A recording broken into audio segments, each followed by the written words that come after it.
Okay.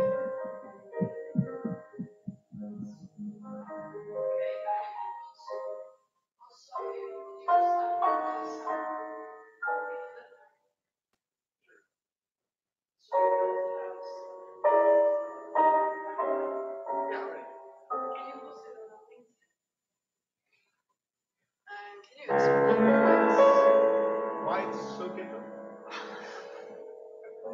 Looks interesting.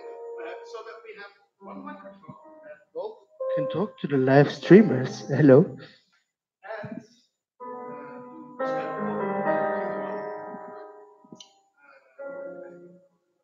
and and it doesn't go to the microphone of the laptop. Yes, it is. It's gonna be an awesome meetup.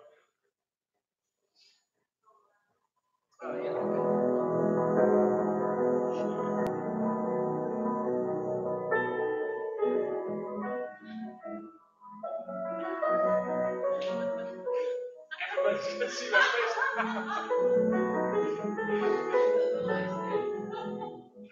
Live stream.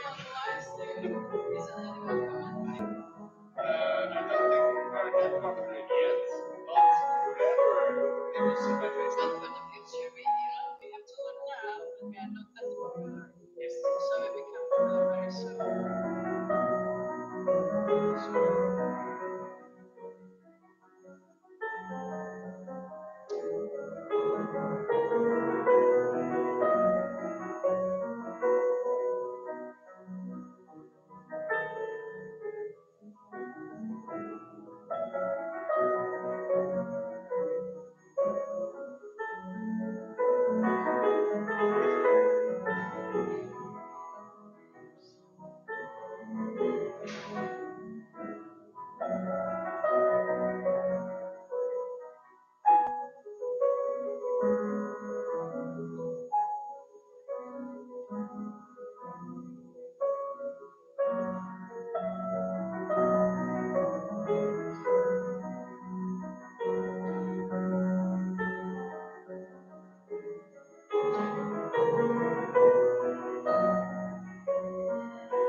G'day, I'm David Davies, founder of AgUnity. We found an incredible new way.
Enjoy the music.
So,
this is working. 1, 2, 3. Yes. All right. Yeah, I think this is all right. Do we have a clicker? Clicking. Okay, ladies and gentlemen, it's 6:36. A great time to settle down, get your drinks, get your breath from all the stairs that we wandered through this beautiful Beurs van Berlage building. We have a live stream, and I think the live stream is just here, right? So, but be aware that on our YouTube channel, we will be able to connect with other people. So know that if you say something, it's recorded. Everybody will know. So feel free, but be aware. We are here at the Food Integrity Blockchain event. It's number 13. I love 13. Who is any? Yeah, exactly. Yeah, 13 is the best. 13 is the best. Exactly. Transformational. It's going to happen tonight. We think so. First of all, this is us. So we are almost already 1,300 people who are in this network. And the network is what we said, the Food Integrity Blockchains Network.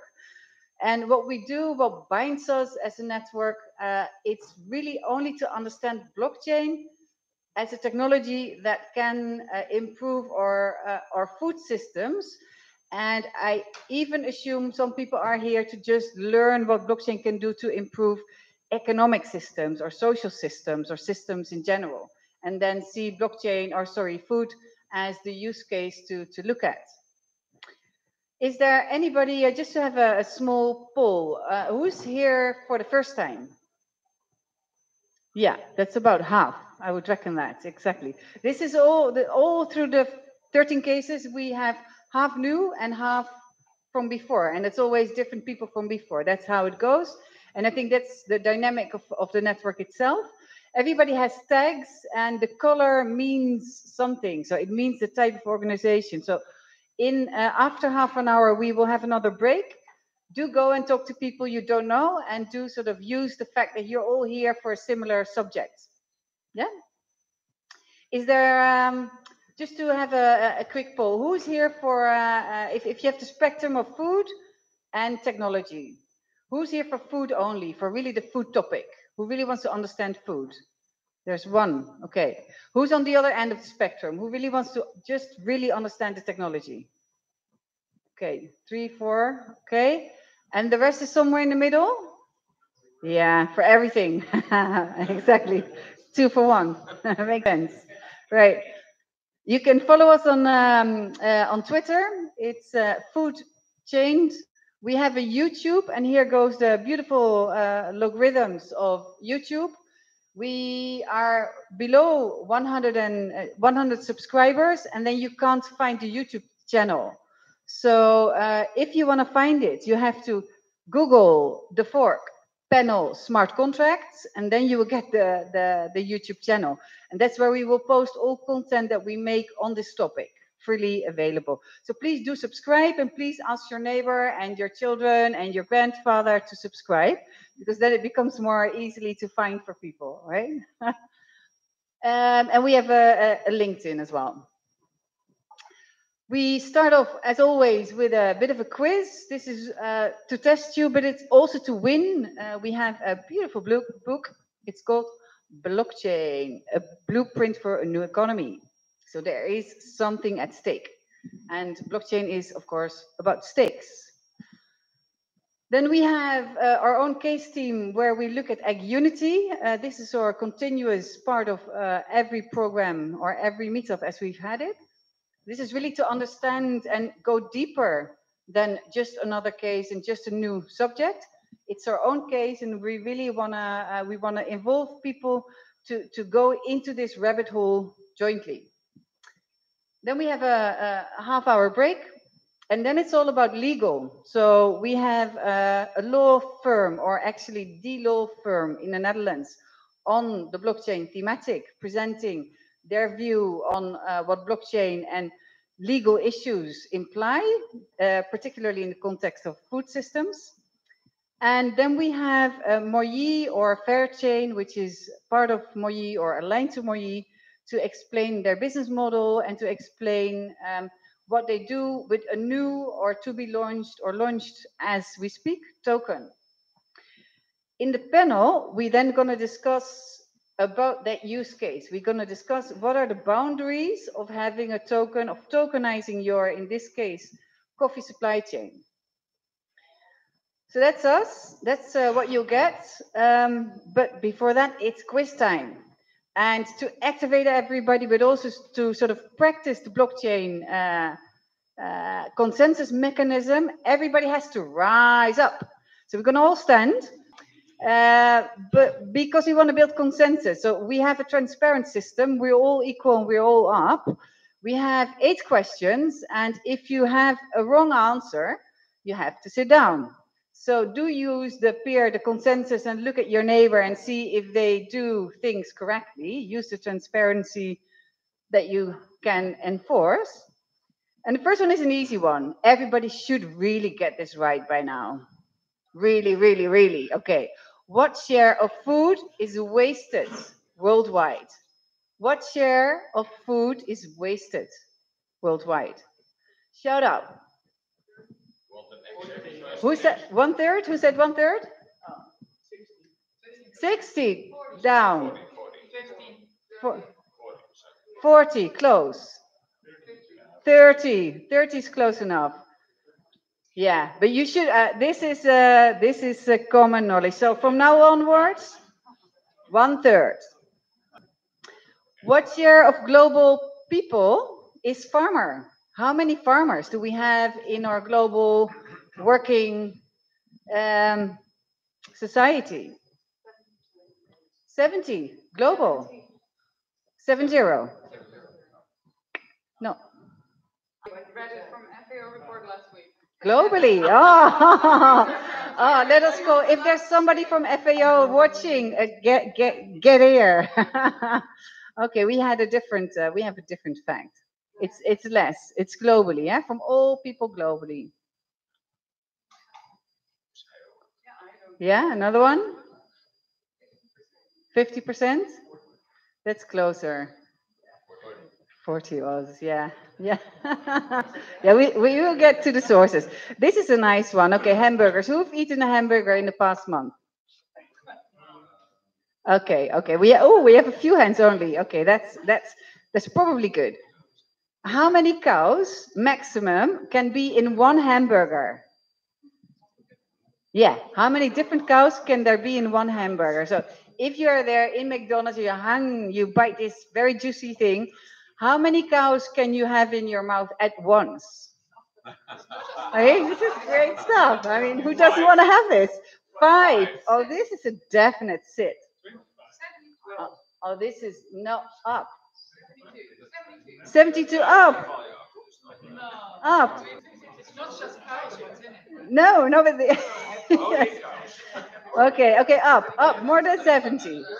No answer means no wrong answer. 100. Again, it's these legal guys. It's these legal guys. Okay. What share of Dutch greenhouses disappeared in the past 10 years? This is interesting. How many greenhouses disappeared in the last 10 years? So of the 100%, how many dropped in 10 years? Percentage. We also have the numbers, but no, in a number of companies. It's a nice round number. 50%. Oh, that's nice. Yeah. Excellent, excellent, excellent. Good, great performance. Great. So meaning that today we've got about 1,200. They did grow in size, by the way, right? So they become bigger. This is really the tendency. What share of Dutch music festivals allow only plastic coins? That's close, I think. That's close enough, I think. Yeah, it's a lot. It's a lot. Yeah. Yeah. Yeah. It's interesting, huh? So it's okay. You know, consensus mechanism, huh? React to that, respond. We are all responsible. Okay, we still have a few people standing, so that's good. What share of Dutch adults own a smartphone? 95%. That's good enough. That's it. That network, do we think that's good enough? 95 and 93? Yeah. Yeah. They don't have a choice, right? Oh, right. They don't have a choice to not have a smartphone. Oh, that's interesting. Yeah, you have to have a smartphone, or otherwise you're socially excluded, right? What percentage of? Yeah. What percentage of Dutch people? Most. What is most? Yeah. Okay. The large majority. I would say 60. Many. What share of Dutch people have many bills digitally 60%. received? 30. Ooh, huh? 30. Oh, this is very interesting. Yeah, we have one winner. We have one winner. So please, can we hand over this wonderful reading material? Thank you very much. I'm sure we'll learn a lot. I know this about blockchain, so I'd like to donate this book. Oh, this is nice. Nice. The person you would think has achieved well in interaction this evening. Wow. So after the interactions, you will donate this book. Okay. Oh, this is great. So you have to interact. So if you want to in a panel or exactly. Okay. So those from the public who are most engaged and who have a good contribution to the knowledge of this network, there's something to gain. Excellent. And I'm the single central judge. Yeah. Yeah. Exactly. Yeah. Yeah. I like a lot of things, so we can talk about that. Yeah. Oh no! We have one more question, and I think actually this is a very interesting question. So let's use the knowledge of the crowd for this, as they say it nicely. What share of global people is using blockchain technology as of today? What? No, that's not. That's yeah. But that would have been a not surprising answer, I think. 5. Yeah, it's already mentioned. It's 0.5. Yeah. Yeah. Yeah. What do we think about that?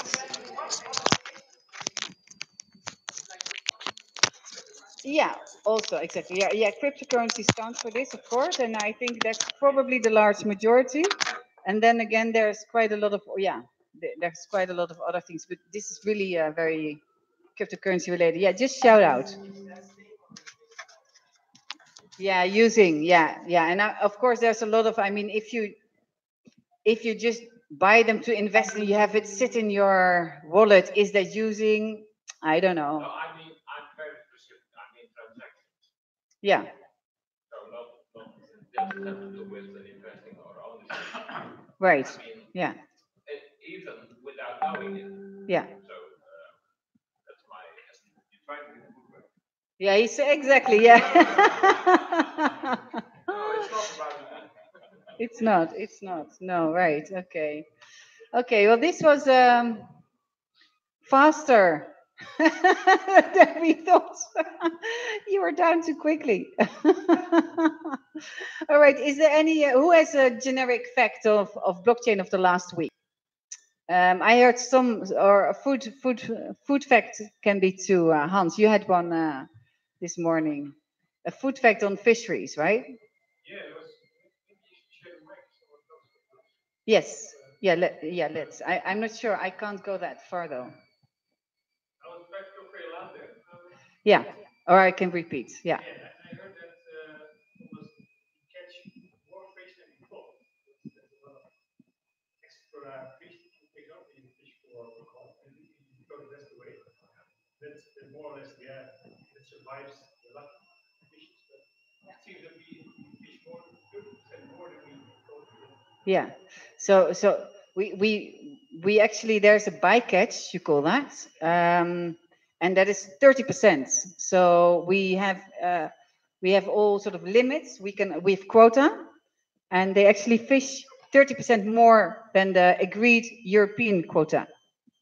True. Yeah. It's the Spanish and the the French and the Italians. Yeah, exactly. Yeah. Okay, another blockchain, or let's take two more.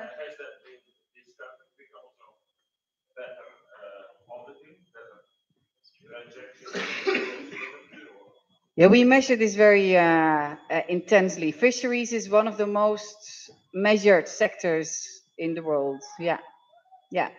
Let's take two more food blockchain questions. Challenges. Who's heard something that you think is interesting, that intrigued you, that triggered you? There is a book to win. Yeah. Two things. One is not food related, it is related to foreign exchange. In the Pacific, there are quite a few countries that use blockchain networks for doing their foreign exchange.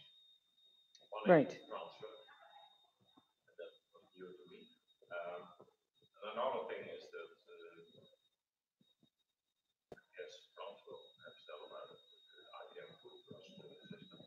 Yeah.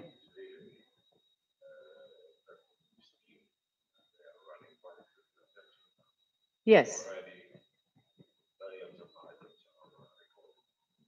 Yes. Food trust is expanding. It's good, doing good. Yeah, exactly. Yeah. Yeah. Nice one. Yeah. Another one. There's one, for example, which has to do with legality. There's something here I should read. Oh, can you just read it to us? That's easier. Also, customers who purchase Australian beef Chinese e-commerce platform gg.com can now access information about every step of the meat journey through the supply chain blockchain. Ah, exactly. China, right? Yeah. This is IBM? Yeah, okay, we don't know. But it's happening, huh? It's happening now. Yesterday, yeah. At the same time, we actually had Binkabi here programmed for today. Binkabi is an initiative that offsets exchange currency losses for farmers using a blockchain platform. And they are in China now, and we were supposed to sort of call them in, and they couldn't because they're blocked. Everything in China is blocked. So this is the other side of what's happening globally, right? Yes. Yeah, exactly. Yeah. Yeah, exactly. Yeah. So that's the other side of it. Yeah. Then I would like to already invite Joke, but I think it's good if we can use this extra time that we have now for AgUnity and to give a bit more space on what AgUnity is and how it works, because it's the case that we selected earlier this year. It's a real case. It's a blockchain application it's actually a digital farm cooperative. And I think it's good that we have some more Slack and some more Q&Aing on AgUnity as our adopted case. So learnings from last time, Joka, thank you. Learnings from last time. I did not have it in the slides. I really need to think about what the last time was. Yeah, we don't, but we start directly. Yeah, but it is. We don't have any learnings on the slide. Yeah. Well, first of all, a small introduction on who AgUnity is and what we're going to do. Like Marike said already, this is not a natural way of a normal way of a case on an evening. We have a selected case called AgUnity. It's a company in Australia based, and we're doing deep dives monthly on different subjects. So we voted in the beginning of this year for AgUnity as a company, where we said we're going to capture and follow our own case, and this is another way of adopted learning. In the past months, we have had themes like UX, user experience. We had platform selection. We had, what did we had? Team before. We had the NEM assessment, which is one of the technical platforms, and within the proposition of, or one of the ideas of AgUnity to have a future platform. And we had platform selection as a more general subject. So we had different themes, and the theme of tonight is legal and ethical, or ethical as legal, and legal issue, please. AgUnity, a company based in Australia, started with a donation from the Bill and Melissa Food Foundation, foundation, not food, but used for their food business. And what they're doing, actually, they build a platform based on the blockchain, in which they made it possible for smallholders in developing countries to unite. So in a way, it's a digital cooperative, and farmers work together to increase their harvest, to increase their cooperation together. And it's not only about the tracking and tracing or the transaction as it is, but with the transaction taking, a kind of trust is enhanced, and out of the trust comes a better cooperation and therefore a better harvest revenue. For example, suppose a farmer in Africa, and I don't know if you have any, normally I don't go this far, but we've got some extra minutes. If you know a little bit how Africa works, they don't have telephones, they don't have normal communication. So if they want to harvest their produce, let's say in week number 33, and they're ordering a kind of combine machine or the whole village to help with, then there's a good chance they will come a week or 2, 3 weeks later, which means that the maximum of your wheat or your rice, whatever you grow, has reached their top. So within the contracts put in the blockchain, the cooperation amongst each other is much higher, and therefore the trust, and therefore the right moment. So AgUnity, with their Agri-Ledger, that's the name of the platform, has seen increases of at least 200% of their harvest in general. They've done pilots in the last year in Myanmar, in the Solomon Islands, and Kenya, and they're expanding to other countries. So we have a little film.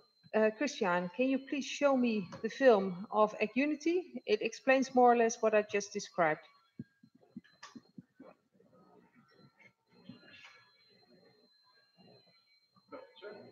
Yeah. G'day, I'm David Davies, founder of AgUnity. We found an incredible new way to enable millions of the poorest. Oh, G'day. 1 second, I will try it. David Davies, founder of AgUnity. We found an incredible new way to enable millions of the poorest developing world farmers to lift themselves out of poverty. The problem is a lack of trust in poor communities. When farmers trust, they can cooperate, share equipment more than ever before. Wheat increases of up to 3 times just from one season to the next. Our mobile app is called Agri-Ledger, and we work with NGOs who fund us to provide phones and the application to farmers all for free, together with the NGOs. We help the farmers solve simple inefficiencies and the AgriLedger app becomes an indispensable part of their daily lives. AgUnity will transform rural communities all over the world, and in doing so, it becomes the exclusive platform for directing billions of dollars of new economic growth in positive ways. We are creating a new type of global enterprise from a market where others saw only an economic wasteland. We're seeking investors to join us on this amazing journey, and we're looking for three things. People that believe and support our big vision of becoming the solution for 1 billion poor farmers. People that will become involved and help promote us for investment and partners so we can grow really fast. And most importantly, people that want to do something profound and good for the world. If that sounds like you, I really want to speak to you. Thank you. Can you please cancel this one, Christian? Yep. Yep, right. Joseph, can I Yes, you really go for the book, eh? You're in for the book.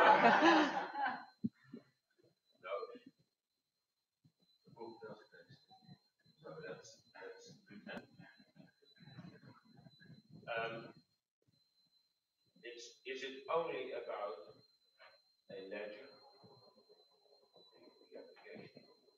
Or is it making the world a better place? Is that your question, or? Yeah. Yeah, well, that's the right question for the next slide, normally. I would have only 2 or 3 sentences in between, if you allow me. So the last theme was about scalability. I had my time to think about it. It was scalability, and it was quite a technical way, because the NEM, which is one of the technical platform, is it is usable for a next scale, from startup to scale up. It was quite technically oriented. Our conclusion was, yes, it can, but it's quite costly. We did a quite deep dive calculation on the number of transactions per day and the amount of data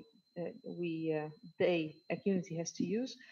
So we decided for the next theme, we go a little bit more out of the techniques to have a real 360 around the company. So tonight's about ethical issues, questions, and legal. And I think your question is about ethical as well. To give you an idea on the ethical things, yes, they are a company of the greater good, but where do you start? How far do you go? Will you want to improve the whole world, or a small part? And where does it stop? On the legal part, you've got national laws, international laws. There's a cooperative. How do you define a cooperative? Who's in, who's out? How you judge upon that? And if there's if there are troubles, how you respond to that? We asked Angus, who is our liaison in Australia, on his input, and he said there are no really big issues or question marks in versus the other themes. But he says, yeah, we got this data thing, data privacy. Well, every company nowadays is working on data privacy. How to choose a partner, how to select, which is a question. And he said, we're not a financial entity, which makes us in a startup phase, it makes life easier because you don't have all the bank regulations. But if we want to grow, we should go further and increase and grow into that financial services, and then you get all kinds of other legislations. Well, talking about Angus, normally we have him live and kicking present, and I believe I get the signal that he is. Angus, are you here? Not yet. Not yet. He is okay. Well, so we've got the perspectives on legal, ethical. We've got AgUnity's perspective, and of course, we're here about blockchain. So we've got also perspectives as smart contracts, hard forks, tuning. We're not able to do all these subjects. If we do miss out some points, it can be a theme for next month or the month after. Angus, how great you're there. Can you hear us? Can you hear us? Yes. Perfect. I mean, Now, I'd like to have a little applause or a big applause because for us it's 7 o'clock in the evening, which is quite a convenient time. But at your place on Earth, which is Melbourne, Australia, it's about 4 or 5 in the morning. 3. Wow. Thank you. We need you half an hour and then you can go back to sleep and take some rest. Okay, we did already the introduction. So we're going straight now into the first part, which is ethical. And then I'd like to introduce the 3 people who have been working on this, which is Mirjam Koele. She's been working, she's an independent consultant at the moment. In previous careers, she's been a director on operation in the process industry. Mainly cacao, chocolate. So she knows a lot about, well, operational decisions and well, when it is an ethical thing or not. Those questions come alive when you're an operation manager. We've got Martijn Scheltema, who is a partner of PelsRijcken. He will be presenting after this part of the evening some more deeper stuff in law, but you are as well a professor on the Erasmus University, and you are the chair of the European Bar Association, and then you're the lead in the CSR department on that, if I'm correct. Yeah, International Bar Association, yeah. And we've got another, which is Natasha. Natasha Oskam helped us out as well, and I don't think she's here because she had a little research on her eye, so in this afternoon she could make it, but she's been helping on the slides and the information on the background. That's about the introduction. Mirjam, can I hand over to you? Thanks a lot. Good morning. Yeah, good evening, everybody. Am I? Okay.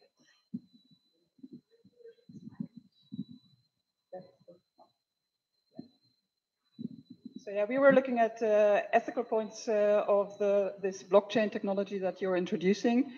And there I looked at your website and it's the greater good. It's the big slogan on the website. So it's the question like, what is the greater good? That's the first point. The second is that we ask for transparency on the profit and business models that you use and future partners use.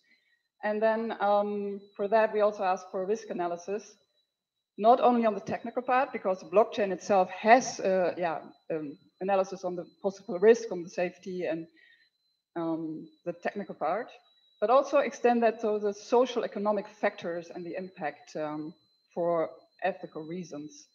And last is the dispute resolution-based process, also based on ethical issues, not only on the business parts and the contracting, but also on the ethical issues of that part. Next slide. The greater good. We're saying maybe you want to introduce a code of conduct, a mission statement for your company as well, which is more defined than the greater good. And you could probably use an ISO standard like the 26000 or the UN guiding practices 31. You cannot see it here on that, but the ISO standard is about social responsibility, and the UN guidelines is on human rights. But there you have a very good guideline how to structure your company and what are the measures you have to take to look at these issues and take all stakeholders with you. The next are describing that a little bit. You can take that inside out, internally and externally, to guide your decision line on processes internally and externally, who you partner with. And include the learning and evaluate the correction of practices. It's a practical tool for improvement if you really take like a quality management on ethical and legal, I guess, standards. Involve all stakeholders and maybe some other companies doing that as well. Take an advisory board for your own backup with people that have the ability to advise. Next. The transparency in models. There is there's a business model included, and everybody is there in for a better business, for a better life. And for transparency reasons, what are the business models applied for AgUnity itself, for investors that are in there, and define the roles in that, the rights and the ownerships of different parts of the company. And the last one, GDPR compliance, is maybe a lot about legal too, because that's the data. Who owns the data? Is it the farmers? Do they have a role in this? Do they have an ownership in that? Do they have a decision in that? These are questions that I would ask if I look at the ethical side. Is there transparency on that? Sure.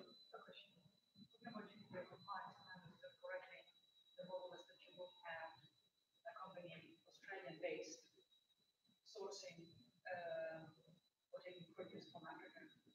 Why would you do that? That's a good question, because it's European. As far as it's a European law. Scope, yeah. Unless you're offering those products to consumers. Yeah. Otherwise, it's out of scope. But that having said, there are other privacy regulations that but GDPR specifically. Yeah.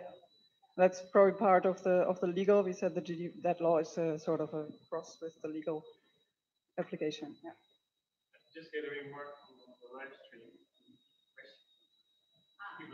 Okay.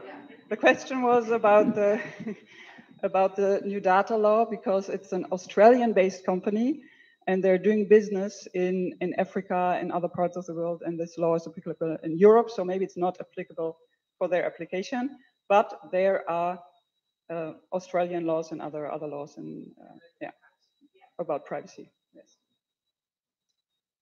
The risk analysis and the impact for farmers, not only business-wise, financial-wise, but also socially, personally, and their community. I think it's a big change, and a good big change with good objectives, to get access to markets and building assets on a distributed ledger, but it's all very new. With a smartphone at hand, it's actually, if the smartphone is your bank, that's totally different than having a bank that is secured somewhere. And that's new to a lot of Western people with blockchain and Bitcoin, and there's a lot of fear about it. And maybe that's even a plus to apply it in other countries that are not so convenient with banks, so that the trust is higher. But it's a big change for the community as well. So I see from that perspective an obligation to inform and to ensure that people understand the risks also that are involved with the technology.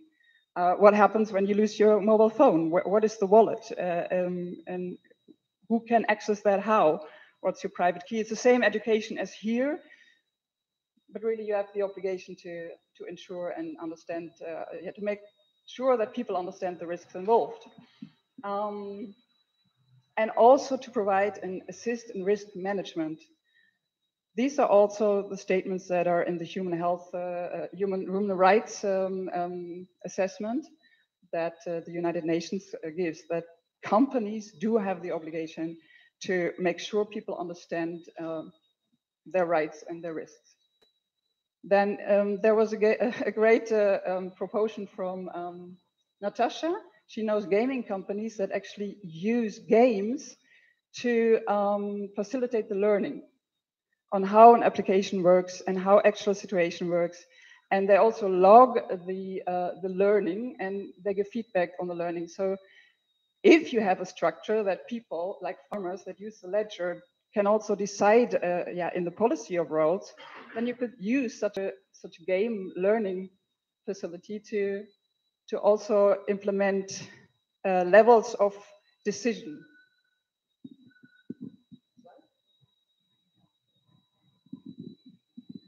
For the risk analysis, to look at the social part of it, we advise to work together with companies like NGOs in that area that are already building sustainable social structures, so that you have a mutual growing benefit and a resilience through the mutual learning effect. Like common land, Accord or the International Red Cross, and probably because you're already busy in these companies, have contacts to companies like that.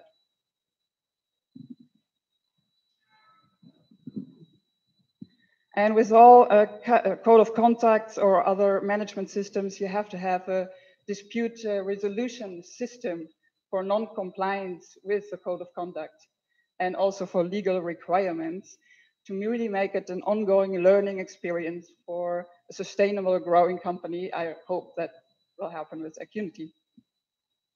And then I give over to the legal requirements, because that was our crossover for Martijn and the legal. Just the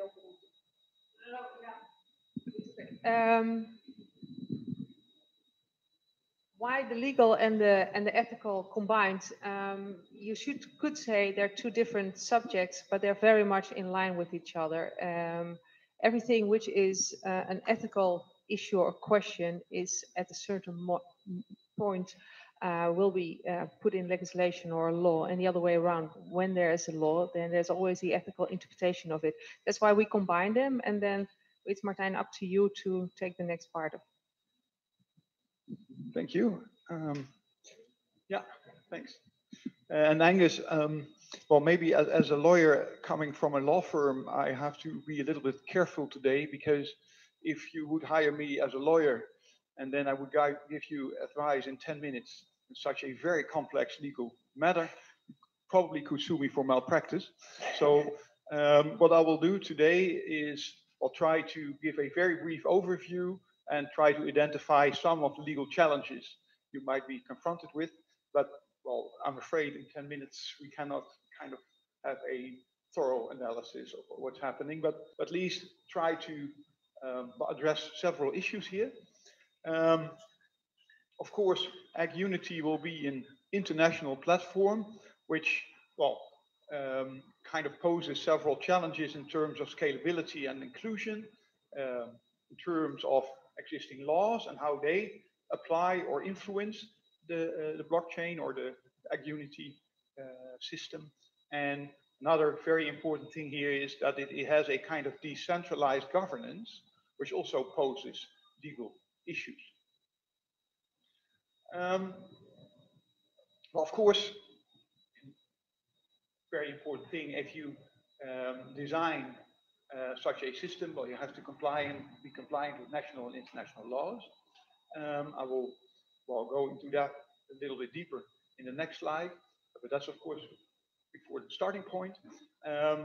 But what might also be important from a legal perspective is to also partner with local organizations, sometimes also with international organizations, because they often have a lot of legal knowledge already on specific issues, like in terms of human rights issues, in terms of sustainability issues, but also in terms of agricultural regulations and issues you might be confronted with, also in terms of, for example, food safety issues.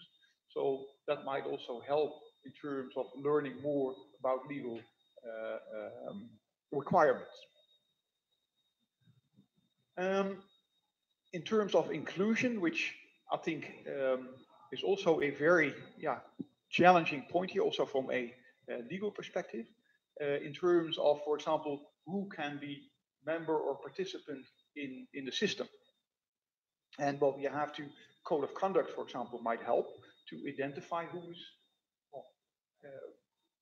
allowed to make use of the system, because probably they have to meet some requirements before they can become a member. But then, of course, you can have a code of conduct, but a code of conduct as such is not mine.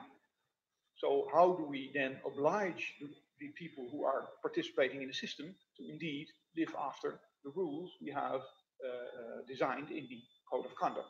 So probably you need a contractual mechanism. And then contractual mechanisms also require, well, at least to be helpful, require enforcement mechanisms. So all these are things you have to think about in terms of how are we going to first identify requirements, then make them binding, and also enforce them. Next thing might be, well, we're growing data and using data in the system, and who has access to those data? Are they completely private, only accessible for the members, or are they more transparent, partly transparent, completely transparent? So these are, well, things we have to decide. Also in terms of who is able to enter data in the system. Well, that's also, well, of course, I think people who can do that have to meet requirements, but how do we check whether that has happened before they enter something in the system? Because well, blockchain as such, of course, well, is very nice in terms of providing transparency if needed, and also to safeguard that data that are in the system cannot be changed. But of course, if you put garbage in, you get garbage out. So the problem also is, well, how do we get the useful and reliable data in the system? Then the next point, I've kind of alluded to that already, is public sharing of information. Well, if that is allowed, well, is that all information? Probably not, because I think some of the information on the farming probably will be a more kind of business sensitive thing, also in terms of prices paid, and well, that might not be all transparent. So well, we have to make sure that only the information we really want to share publicly is shared, or maybe only, for example, upstream in terms of if we have a supply chain, that the members, for example, also the retailers at the end of the chain can see the information, but not, for example, consumers.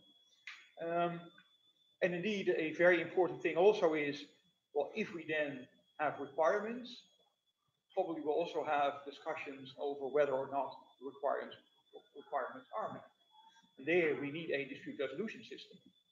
And what you often see in countries where we're talking about is that the local farmers don't have the money, but do not trust the legal system either, because sometimes corruption in terms of, well, distance, first court probably is far away, they are not used to the legal system, so they probably will not use the ordinary kind of legal systems if they are in place in these countries, because sometimes you also have areas where that, well, is even very hard, even if you want to.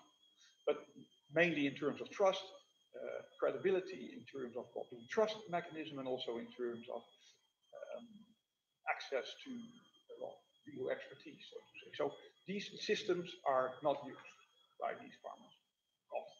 So then you need other resolution systems, and that's indeed where the UNGP 31 is, or what that is about, because in there are some standards for, as it is called, non-judicial dispute resolution systems. These are kind of, well, may not really say that, but it's kind of mediation dialogue-based systems. And then the requirements for these type of systems, which have a very low threshold of entry, so it's more about, well, having a good conversation, so to say, with each other than about, well, going to court.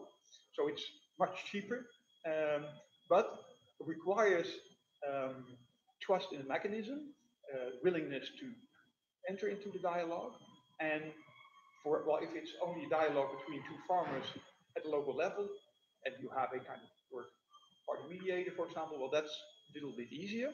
But then if they have to mediate or build a dialogue with a distant partner, because the discussion is not on the local level, but for example, somewhere else in the system in terms of what would happen, well, then it might be less easy for them to trust such a mechanism. So building such a mechanism is not so easy. I would say and recommend to first try to build this at a local level, because there it might be most effective. But it requires trust from the people, so they are not going to use it if they don't trust it.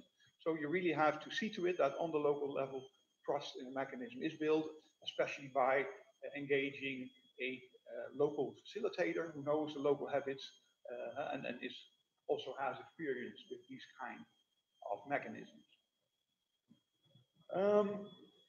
Then in terms of, well, applicable law, well, privacy was a thing you have mentioned, and I think, well, is already mentioned here also several times. That is a issue. GDPR is one of the examples, but that's only European. But of course, Australia, US also have quite strict privacy laws. But then the question might be, well, but if you're sourcing from Malaysia or Africa, well, they don't have these very strict, some have, by the way, but not all have these very strict laws. And then you might say, okay, so then that's less of a problem. But I do not think that. because what often happens is these products are bought by Western retailers or Western companies. They have in their requirements for sourcing these high-level standards on human rights, but also on privacy. So probably they won't buy the products if we don't, well, kind of produce at those standards, or the mechanism is not at those higher standards. So probably in terms of, well, making it used by also Western buyers, I would recommend to still try to implement indeed a high level of privacy protection, which is a challenge as such, because, well, for example, in terms of identity of these farmers, well, that might be a challenge. How are we going to assess identity in this system? Well, local conflict resolution, well, we talked a little bit about that, and well, often farmers in these countries are not using the national court system, so we have to come up with something else. And self-regulation, that's of course what the whole thing is about, because it's building our own system in terms of requirements, in terms of what information getting into the system and what's done with it. So it's a completely decentralized system. And that, as such, might be very nice in terms of also having our own code of conduct, for example, which is implemented in the system. So we can, and then the blockchain allows us to make it more transparent and also more traceable in terms of what's happening in the system. So that's nice. But there are maybe some challenges with these decentralized governance. For example, as already mentioned, in terms of identity, because for trying to provide people with identity, or at least solve the identity issues, probably need some centralized system, because otherwise it would become a little bit of a mess if everybody could kind of define its own identity. So, well, there we need some more centralized system, and so how are we then going to mix all these more kind of centralized systems with our decentralized governance? So that's a challenge, but also I think one of the advantages of the system. So I should say, well, try to maintain the decentralized governance, but you have to see to it that some of the issues in terms of identity, but sometimes also in terms of financial issues, if we really are going to provide financial services, well then of course we will get issues in terms of, well, financial regulation, your customer principles, things like that. So there, and also probably local public supervisors who are going to control what's happening in terms of financial services. So these are issues which will arise then and complicate things further. So maybe in the beginning, trying to provide financial services, although very attractive to the farmers, might at least pose additional challenges. Also in terms of, for example, money laundering laws, which again also are applicable. So that's also a thing. Now I'm already far beyond my time. So I think most of this has been discussed, I think. Yeah. So we're also talking about the voting system in terms of, well, trying to make more transparent, engage stakeholders in the system, and that helps in terms of acceptance, for example, the code of conduct. If we just try to push it down on the farmers top down, probably won't be a success because we won't accept it. If you try to develop it with a more inclusive process, with engaging all the stakeholders, maybe building in such a voting system makes it much more, I think, much more easy, at least, to get this kind of code of conduct accepted. And then I will leave it there, Joke, because otherwise you really get mad at me. Marieke will be mad at me. And we've got about -1 minute left. Are there any questions from the audience on this subject? And/or do you want some time to think about? Because then I will raise a question to Angus. Angus, you've been hearing different things like the code of conduct, how to handle disputes, cooperatives, who's in, who's out, how to judge. Is there anything you can tell us a little bit more? Where are you working on? And which potential issues do you see in the near future? Definitely. I mean, firstly, thank you for that, because there was a lot of really good stuff in there.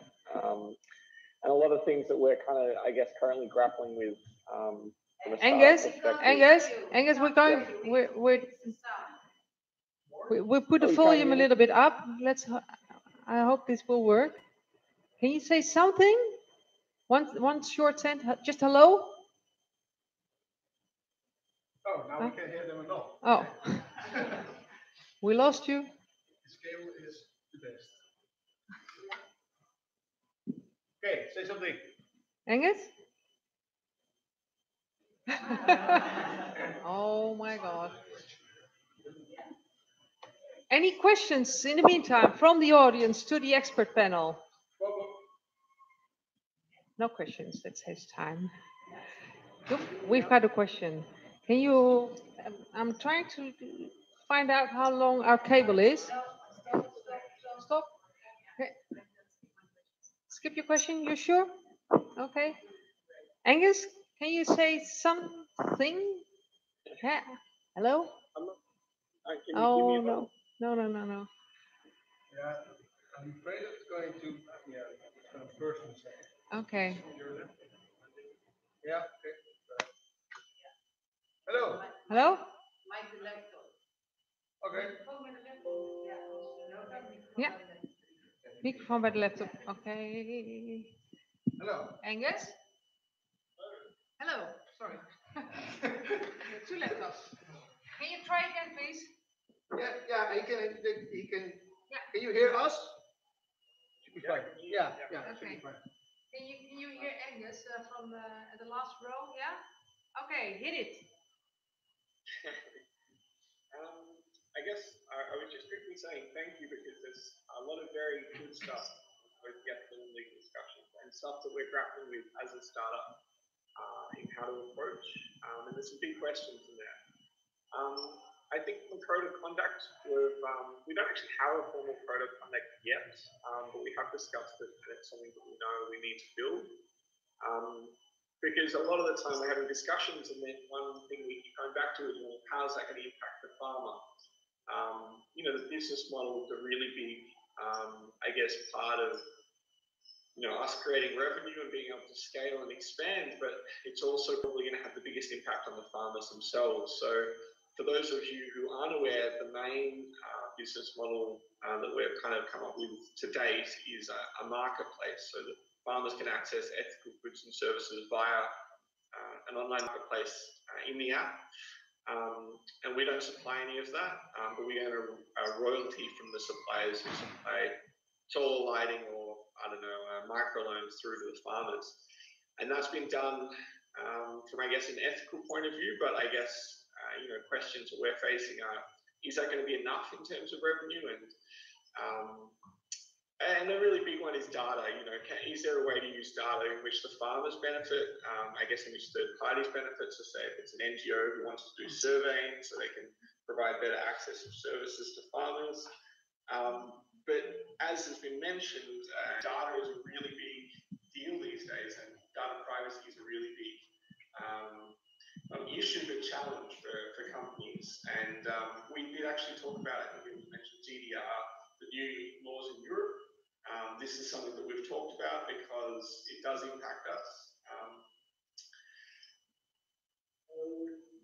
We have answers to some of these, but some of them, they're questions that we're facing. We don't actually have anything formally in place, but we know that, as part of us growing and expanding, that we need to have an answer for everyone. Well, I should say step by step, Angus. It's not necessary to do it all in once. I think we gave you a lot of food for thought. They're not really concrete issues. Well, I'm glad they're not real concrete issues, but they may come. And you've got your list of to-do things for the next couple of 2 years. If there are no any questions from the audience, or at least more years, I don't know, but it's evolving. If there are not any other questions from the audience, then Hans, is there any question live from no? Shall we? Do you have? Sorry? Greetings from Washington, D.C. Greetings from Washington, D.C. Oh, we go all the way around the world, Angus. I hope you hear this. That's wonderful. From Amsterdam to Melbourne to Washington, D.C.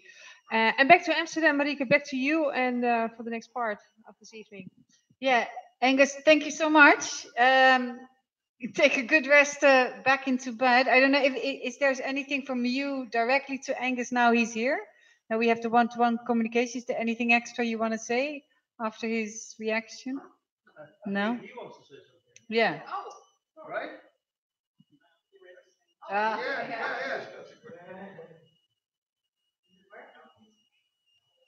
guess hearing all of that is awesome. I guess I was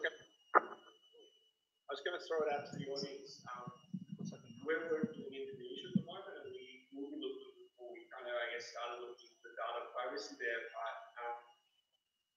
anyone who's willing to help out, if anyone's looking to investigate.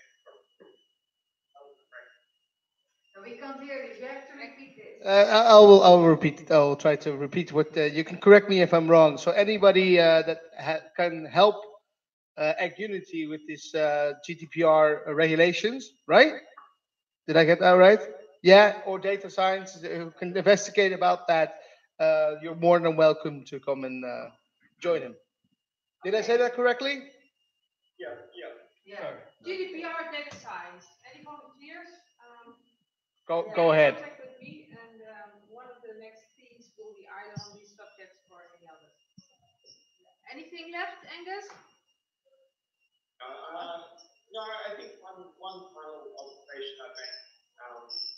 It was interesting talking about gaming to kind of educate and facilitate learning to farmers. And I think something we've recently been looking to do is the use of comic book style contracts. Because obviously, if we're going to farmers and we're giving them phones and application and getting them to work together, and then we're also hoping to empower them, a standard contract that you or me might read and go, I'm not that anyone reads those, Apple terms and conditions, but there is actually comic book style contracts that you can put in place that are legal. And I guess we're trying to figure out, is that an effective way to at least have farmers at a very high level understand what's going on? Because I guess one of our challenges is how do we do all of this while not just assuming that the farmer is completely on board and understands everything, because in a lot of the cases they don't quite understand everything. So comic book style contracts, I thought was a really interesting idea. And the gaming is a really interesting idea. Okay. Thank you. Thank you, Angus. Thank you. Enjoy the rest of your morning. Much appreciated. Exactly. Thank you. Right. So, Angus, hold on. Yeah, hold on. I have to apologize for keeping you away from your pillow. Just one very quick question. I work a lot with African farmers, and the whole approach, well, I don't know if it's the same in Indonesia and well, I don't know where else you work, but the whole concept of using technology is already there's a huge problem of trust already. Because farmers just don't trust anything to do with technology, and they don't like it, and it sort of pushes them out of the comfort zone. And it's so we've had some problems in the past with introducing different types of things that are really clearly making a lot of difference in facilitating their access to markets. But they just the whole acceptance of technology is a bit they just don't have trust. How do you overcome that?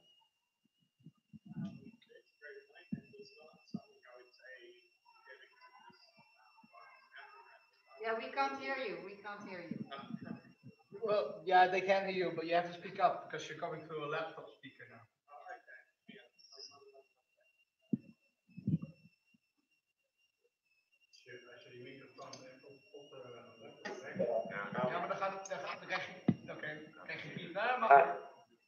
So I was just going to say, I don't think it's an issue endemic to just Africa. I think farmers all around the world, we've seen kind of have this resistance to technology and a resistance to change even, which is really kind of interesting. The way that I guess we've initially approached overcoming this is when we are launching a pilot in a new area, we try to identify, I guess, the farmers who are more willing to try something new. And it's not always the case, but there seems to be a bit of a correlation between the younger farmers being a bit more, maybe not tech savvy, but more willing to learn and open to using technology. So say if there's like, I don't know, 500 farmers, from those 500 farmers, we'll try and identify 100 or something that are more open to using technology. And, you know, I guess the idea is that once they see other people using it and they see the success of using that technology, there's kind of this, I don't know, innate social thing where they kind of go, well, I don't want to be left behind. I don't want to be the farmer who's not earning the extra income. But, you know, it is a challenge. It is a challenge because you've got to educate people. You know, a lot of these people we're working with have never had a smartphone. So there's some very basic education that has to go on. I mean, Africa is an interesting one. I mean, you know, we're seeing new technology in Africa. You know, the mobile money has become a really big thing, and I think that's fantastic. So it's not all terrible, but it is a challenge. And I guess we just try and look for the open-minded people at the beginning. Thank you, Angus. Bye. Okay. All right, guys. Thank you, Angus. Yay. That's 4 o'clock integrity. We have 15 minutes left. So here's the deal. It's sort of exercising yourselves to some drinks downstairs from where you came from. Say hi to your neighbor, take your neighbor back up, because I think the refreshment is good. Toilets are just on the right of this exit. And we start sharp here at 8 because we have some really good content. We will look at tokenizing, the legal aspects of tokenizing food systems and coffee. So go grab a drink and see you in 15.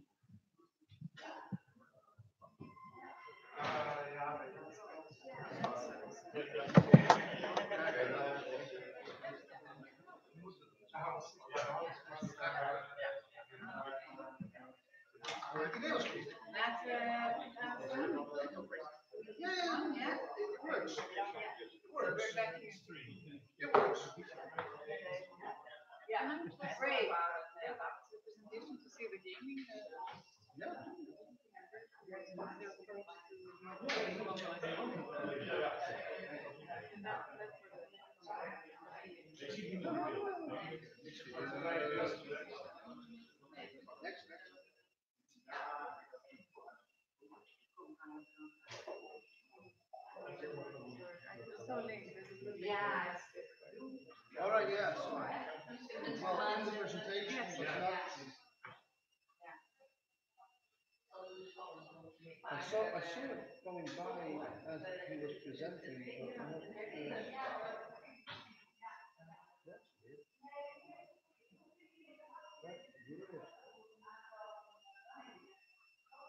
I don't know where. Why? I'm sorry. I don't know. You have to ask the guy who helped. Yeah. Hello, everybody. This is the first time we're streaming live, so please be gentle, okay?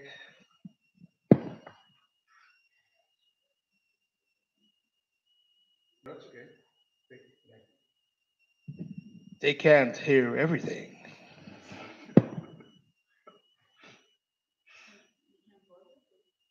Well, that would destroy. If we would pause it, the audience would be mad, you know. Anyway, we're on a break. We're on a break, so get yourself a drink and stuff. Coffee. I don't see it. I don't know why. Yeah. Maybe 85% again.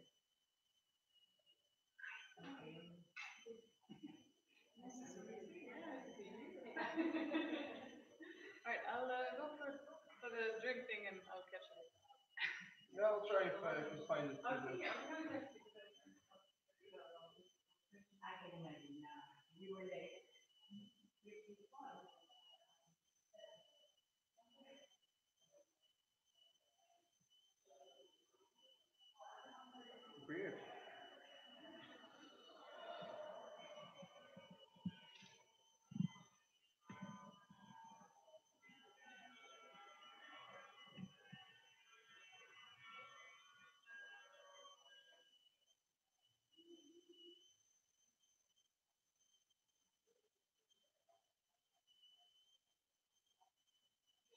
To anybody that's still listening, hello.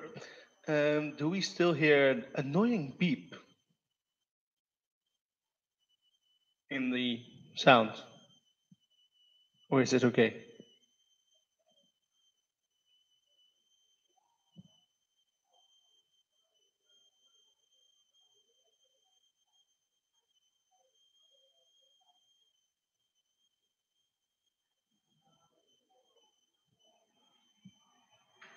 There's still a beep?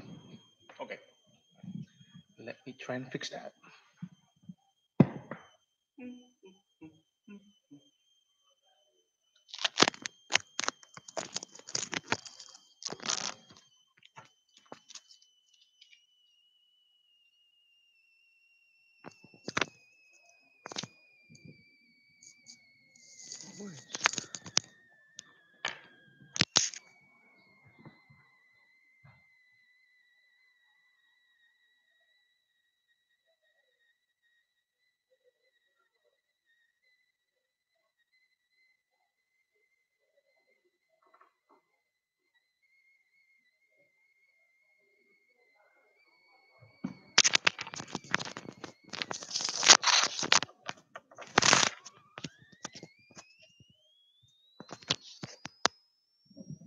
How's this? Better?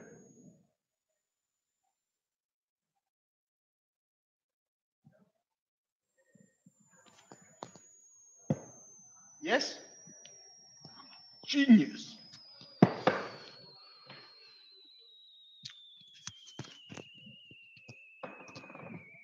You really don't want to know how this is hooked up, but it's pretty funny.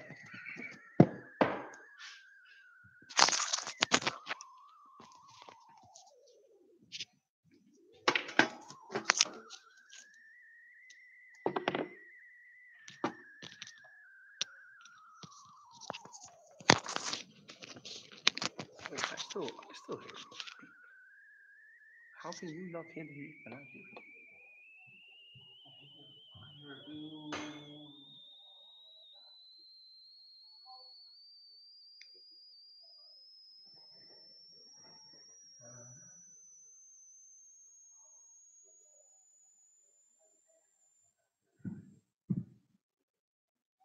Okay. How's it? Now it's okay. God, it's even worse. Live sound testing. This is great. Thank you, by the way, for assisting me in this. You know, this is the first time ever I did this.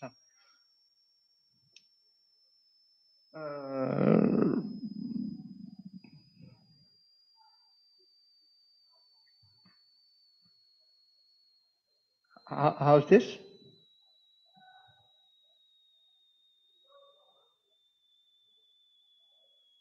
Yes, it's Buurman with the antenna.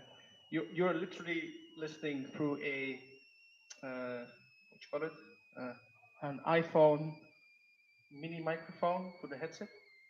That's from the. Oh shit! I think two drops. So this is what you're listening to. It's pretty cool. I think it's cool.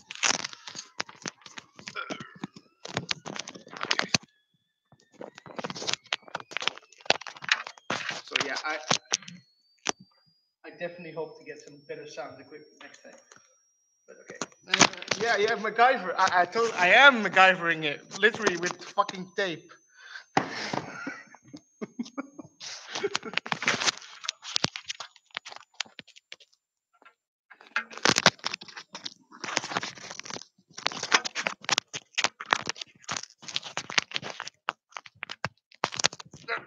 Stop.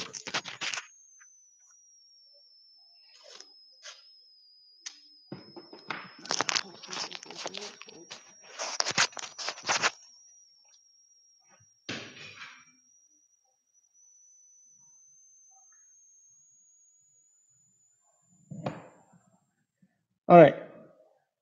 How's this?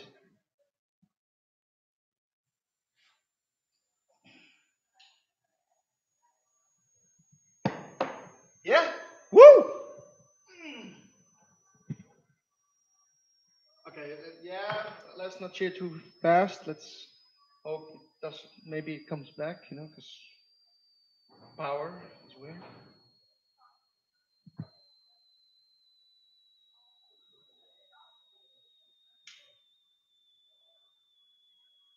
Comes and goes, that's something. Power. It's because it's not grounded. It's grounded. Grounded.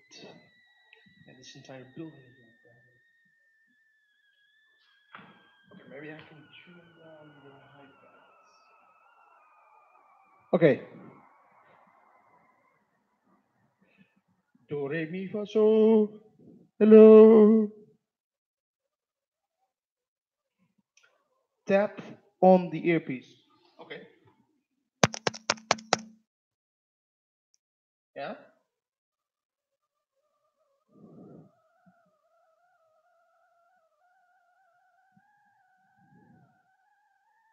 Okay, so I turned down the 10 kilohertz now.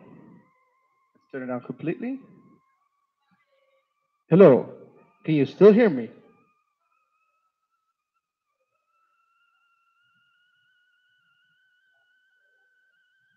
Oh, right. Not tap on the earpiece, but tape on the earpiece. Okay.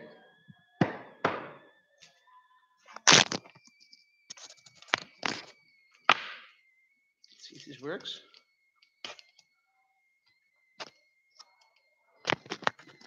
Okay. I'm willing to try if you are.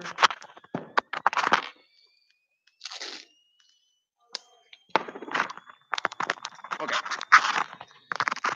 Okay. This is how it's now.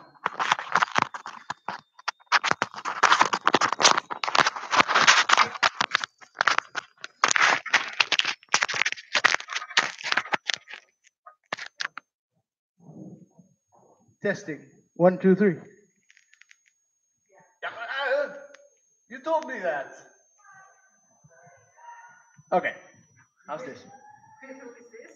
I'm talking to the internet, and the internet is trying to fix our sound problem. All right. So how's this? Do. Do.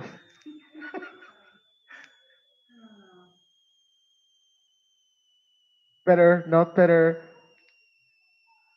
The earpiece is not. No, actually, in this case, the earpiece is the microphone. It is the microphone. because I jacked it through the sound entry. Because otherwise you get feedback. You can't listen to the microphone and the Skype at the same time. Okay, but this is fine. This is fine. This works. This sounds good enough. Okay.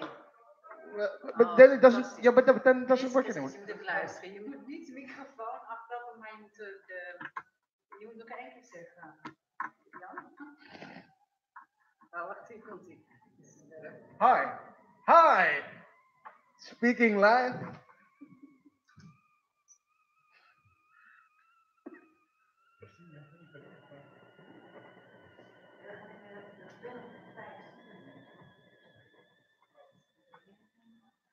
Ja. Ah. Ik heb het nog nooit zo gedaan. Ja. Oké. We gaan proberen. Ja, we gaan proberen. Ik leg je neer en we gaan proberen.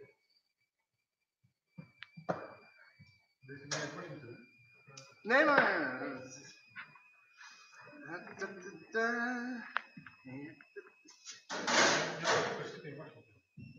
Echt waar? Oh, dat is gaaf.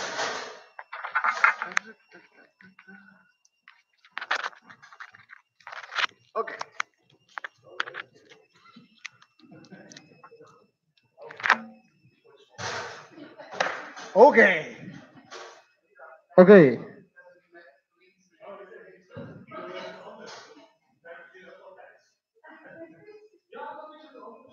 Yes? Okay, I learned something new today. You can jack a iPhone earpiece into your sound, and then let it pretend to be a microphone. That's fine. But then you also have to, do the speakers. Oh. Learn something new every day? Cool. So let's hope that you enjoy the rest of the presentation, Norman. Let me turn on the. Yeah. Well, there was a beep on the live stream, and it should now be gone. I turn on the high band again. Is it now back?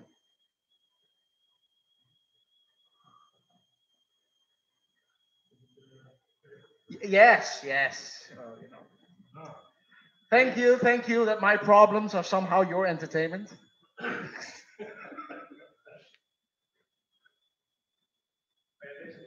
Can I recommend the Tower of London? Oh, so yeah. But the beep is not back. Beep is fine. Beep is gone. Okay. Yes? Yes. Yes. I also have time to get my own coffee. That's great.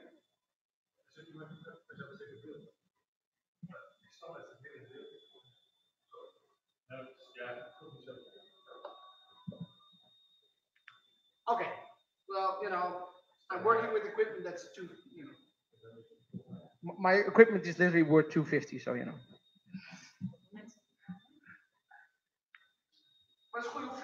but let's use this opportunity. We have a few online. You can go and grab it. Thank you. We have a few online watchers. So why don't you let us know how we can improve this for you at some larger distance? We are very limited in technology, as you've noticed, but we're very keen and eager to improve on this. And thank you, Jan, very much for your comments.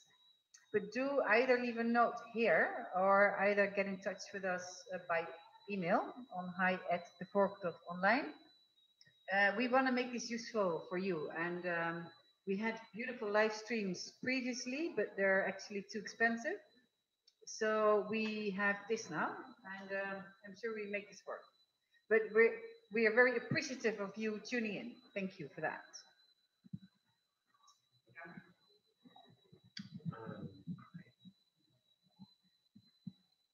Right, so we'll be back in a few minutes. Just hang on.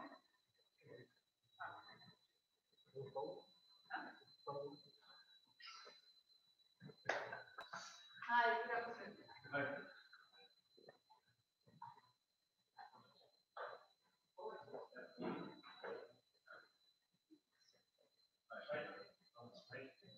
Yeah.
Okay, okay, okay. Testing, testing, and it's already 8:01. I'm gonna see if I can turn on the volume. Chris will be coming back.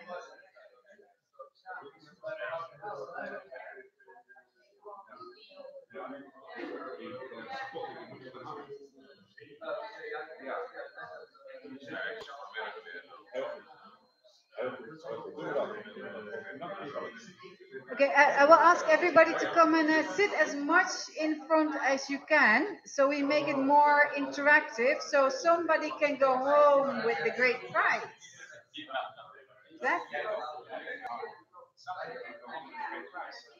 Yeah, I need more volume here. I need more volume.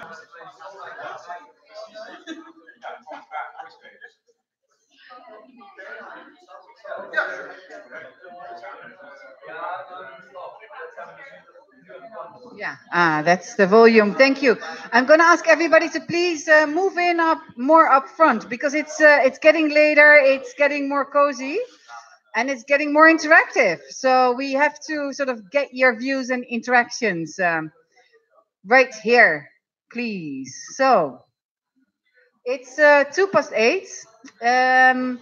What we will do now, please do come in the front first seats, so we have some interaction, and it feels more that we are a community here. It will become more interactive. We have a panel, and we need you, and you can win a book still. But Martijn, if you can join me up stage here. The issue of this next, I think, 1.5 hours, it's about tokenizing food systems. So what we saw before is AgUnity is like a digital cooperative, digital farm cooperative. What you see in the application of blockchain more and more is that you can tokenize, right? You can sort of define a new value unit and make that run in your blockchain system.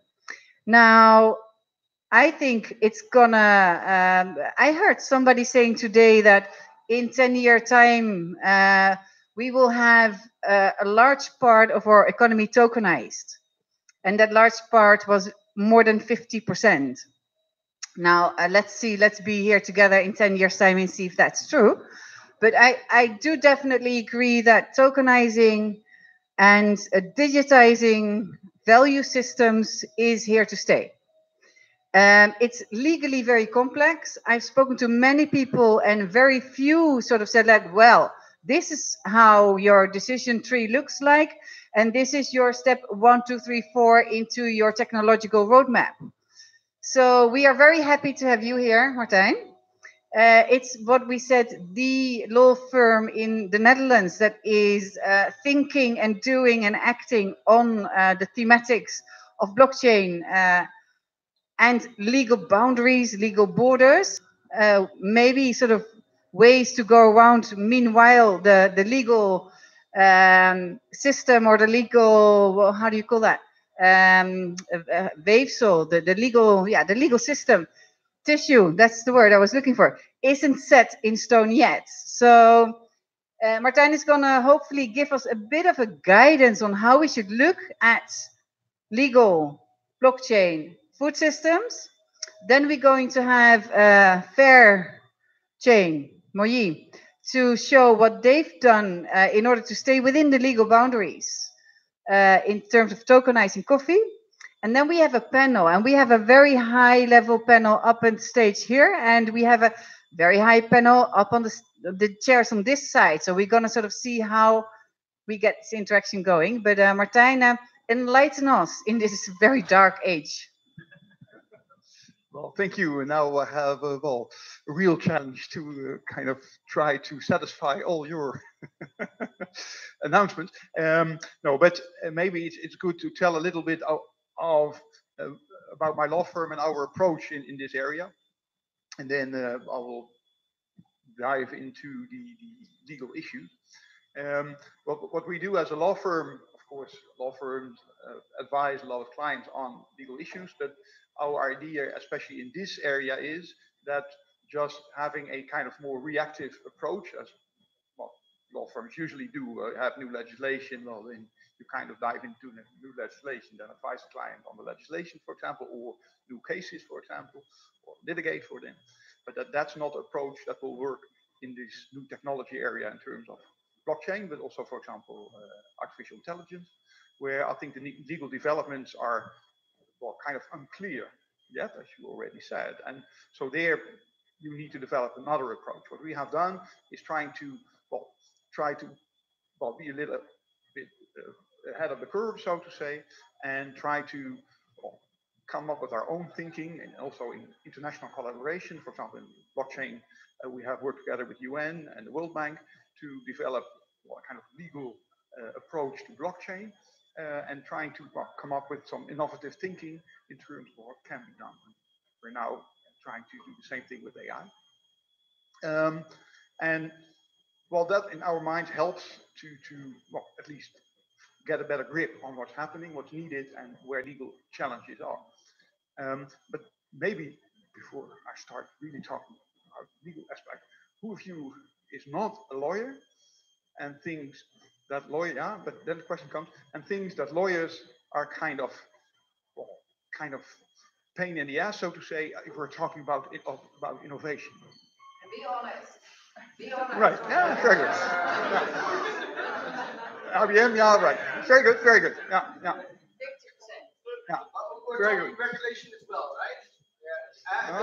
It's about the lawyers. It's about the lawyers. It's not personal. We need legislation in general. No. About the lawyers. Bringing in the lawyers in the room. Yes. Yeah. No, but I really, and I think you're being very honest, and that's very good, because that's what usually happens. What we see with our clients also, whether they're government or people within commercial companies, well, they often think, well, if we bring the lawyers in the room, we have issues.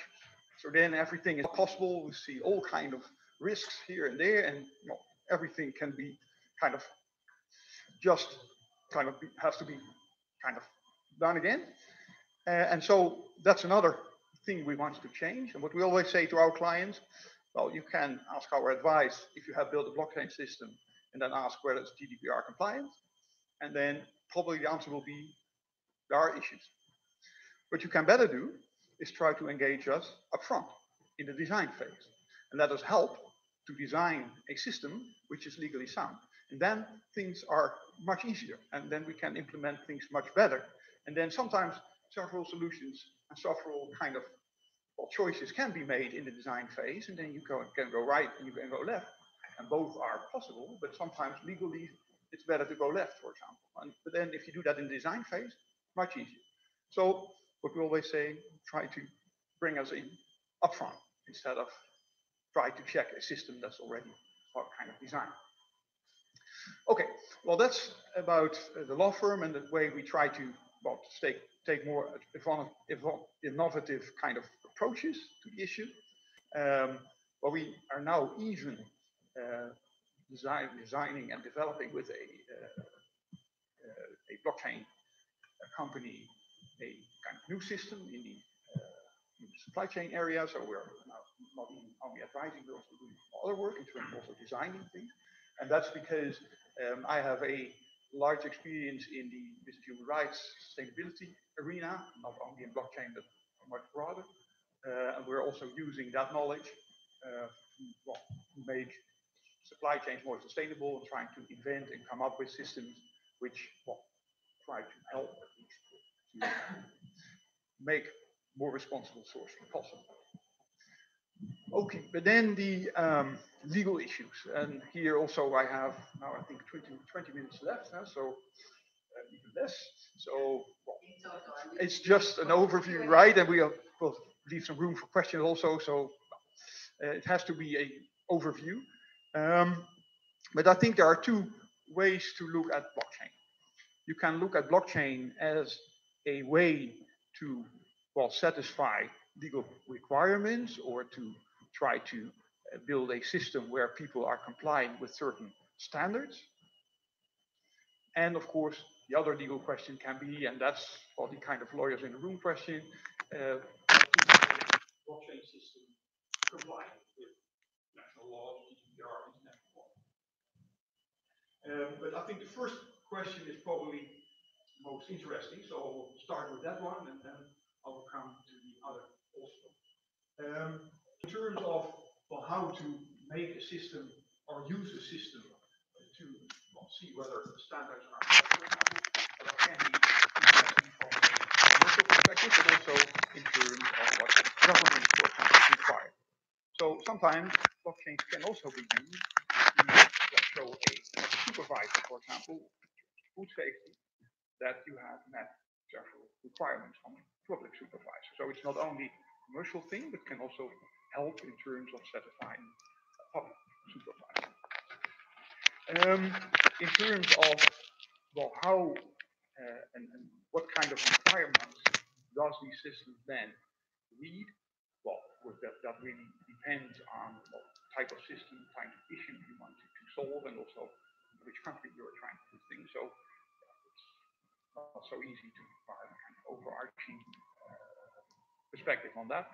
But we were talking about tokenization, so to say, and to see what kind of legal area, because that's a kind of very now buzzword, maybe not buzzword, but at least popular in terms of what's done with blockchain. And so it might be good to zoom into that kind of blockchain systems and see what kind of issues are attached to tokenization. Well, there are many. But the first thing I think in terms of sustainable development might be, what's the kind of idea behind the system? For example, if we're talking about, I think Moyee is now trying to do that. Consumers are paying 50 cents or a kind of reduction of 50 cents. And then they may choose whether they keep it or they give it to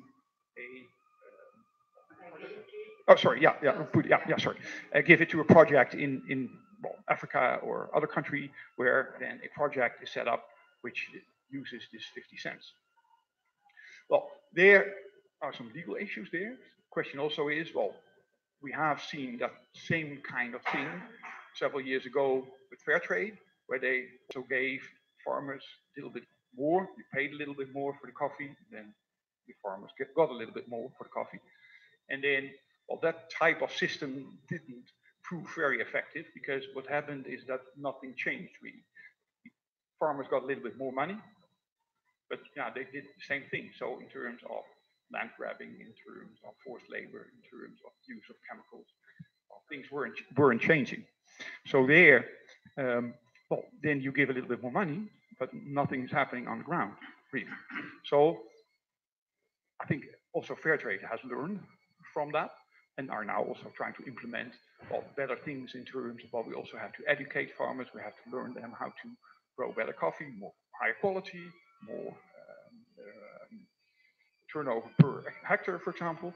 So there, and also learn them about use of chemicals, try to be more sustainable.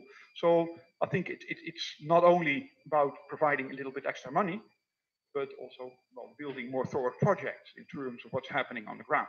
Probably you have realized that and learned from what's happening with fair trade. But so that's, I think there's more to it than just having an extra 50 cents put in a project in such a country.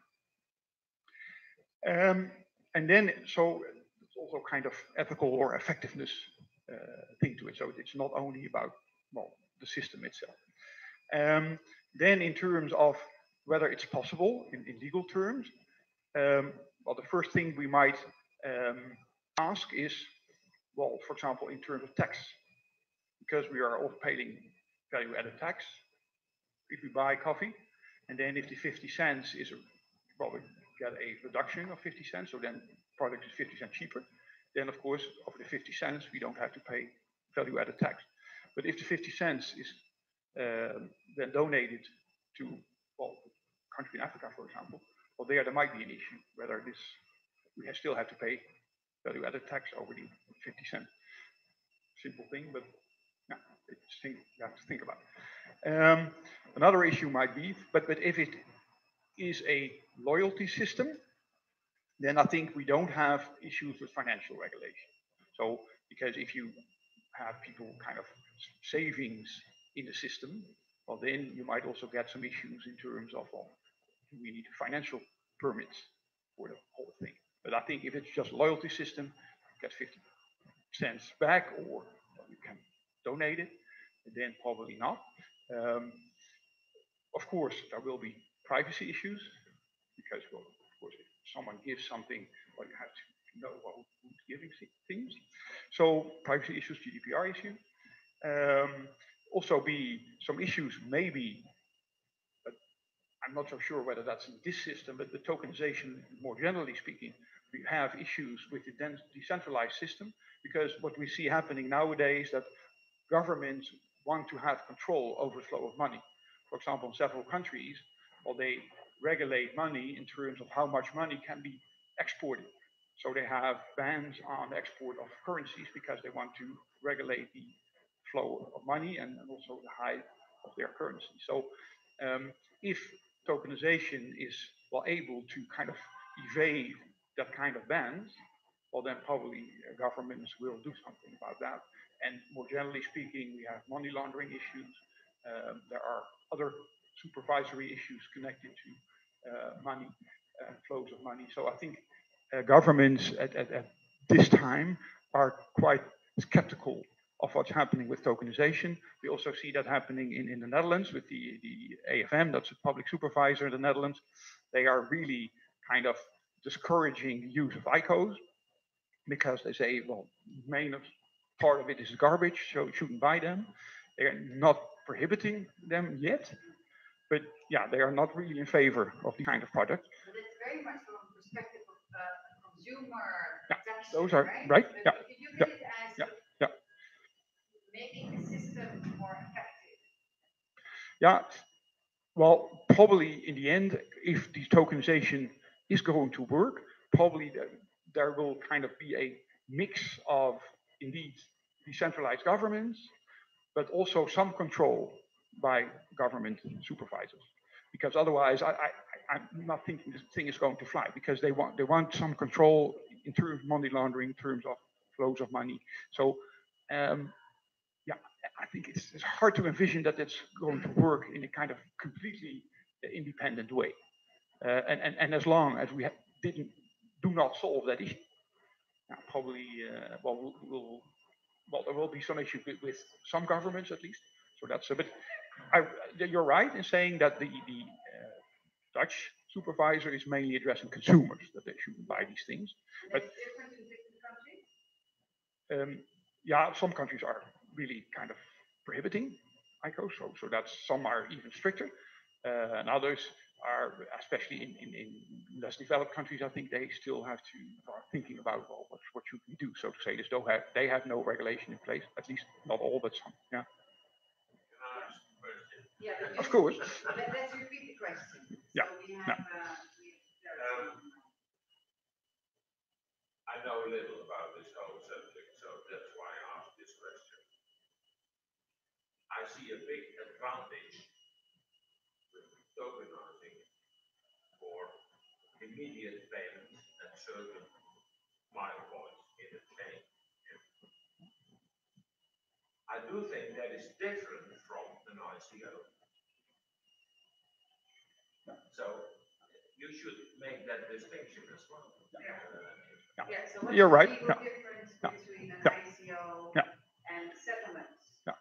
No, you're right. In that respect, we have a difference. ICOs are indeed different from the kind of tokenization you're talking about in terms of we have a transaction and then a token. Yeah, the tokenization is really about settlements. Huh? Let's be clear on that. Safety or tracking and tracing in the next version.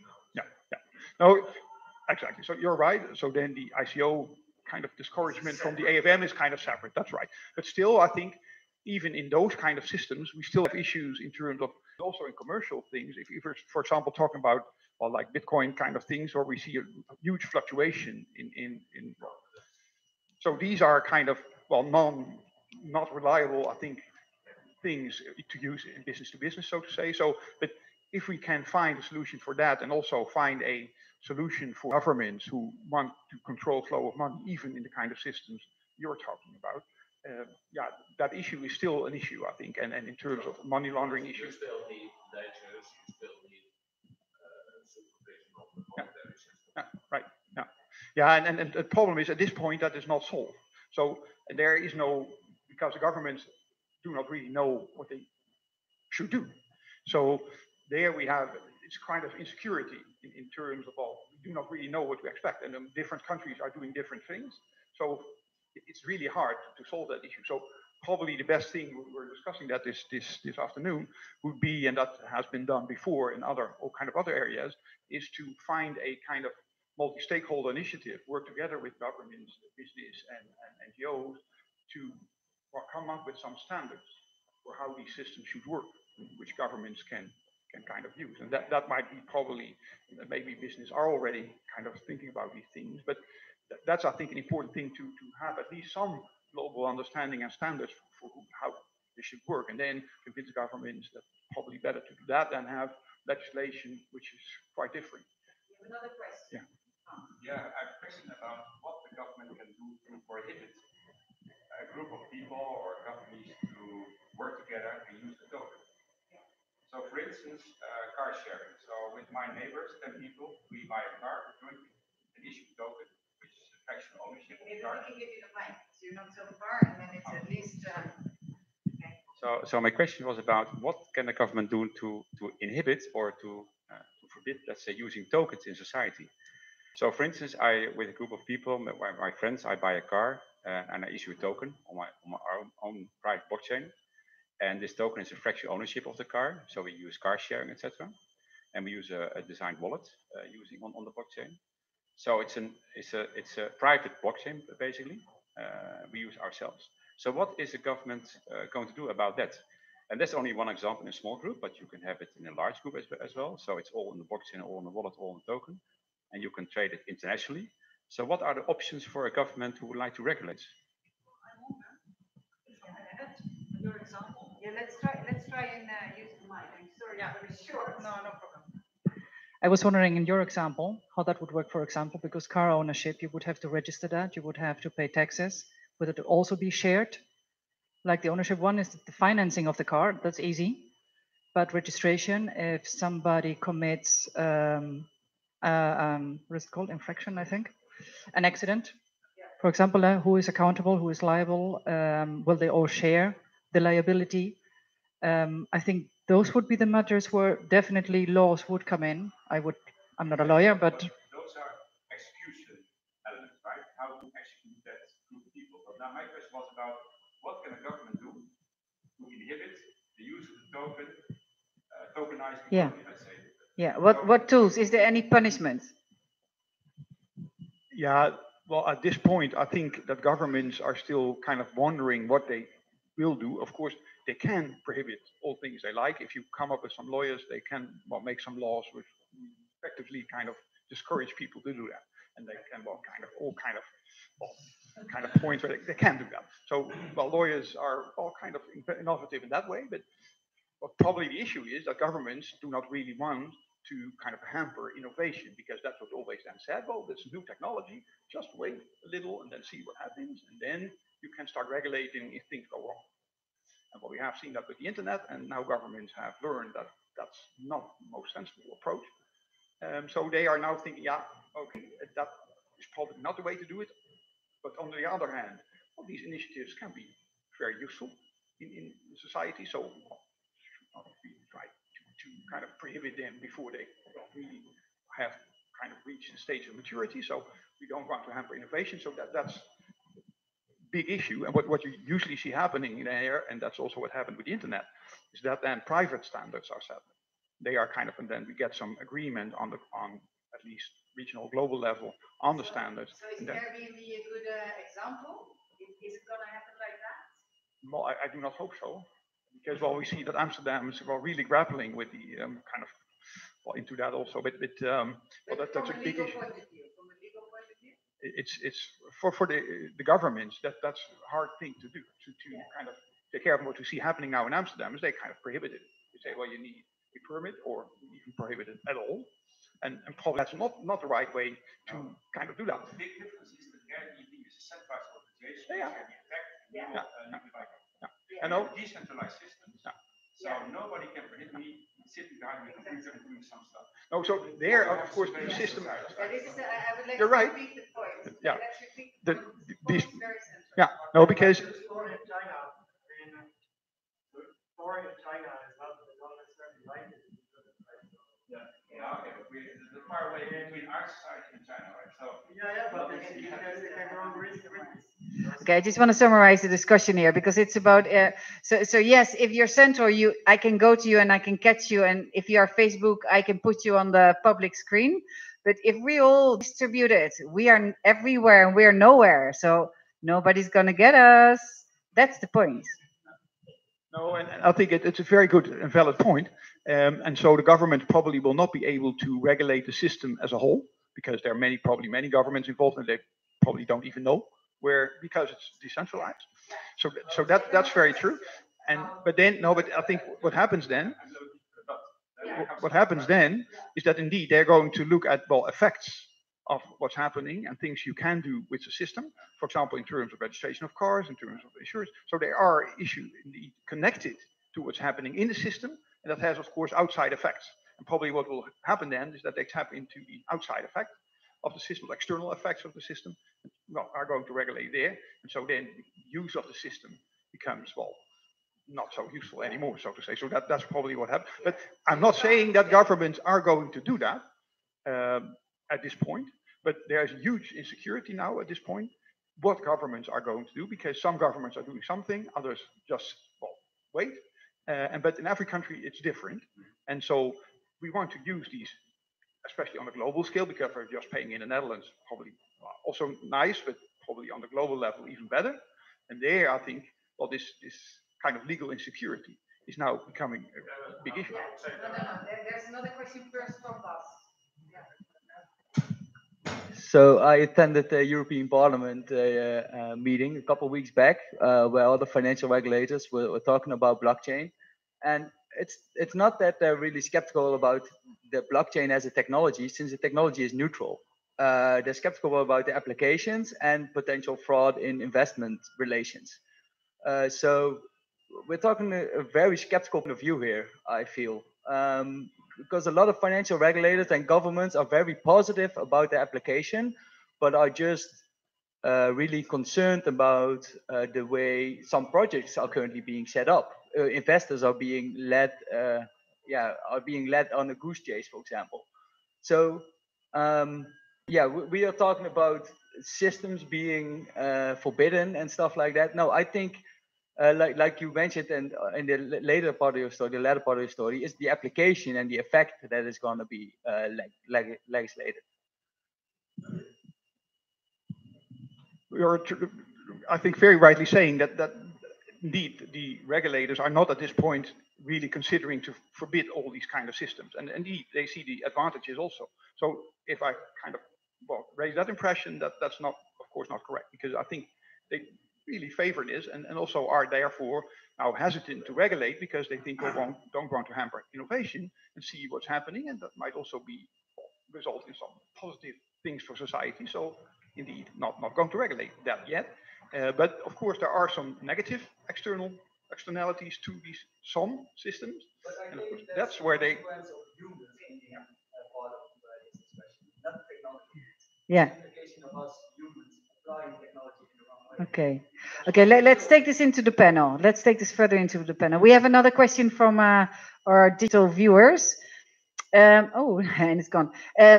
Will law be tokenized? Will there be? Will we have a tokenized legal society? When? I'm not so sure. At least I think. Yeah, that's also. Yeah. Now, I think what will happen is that what now is a legal issue, for example, land registration or ownership, which is now in a, well, we have a register from the government, which is kind of where all these. No, yeah, but in the Netherlands, for example, we have that.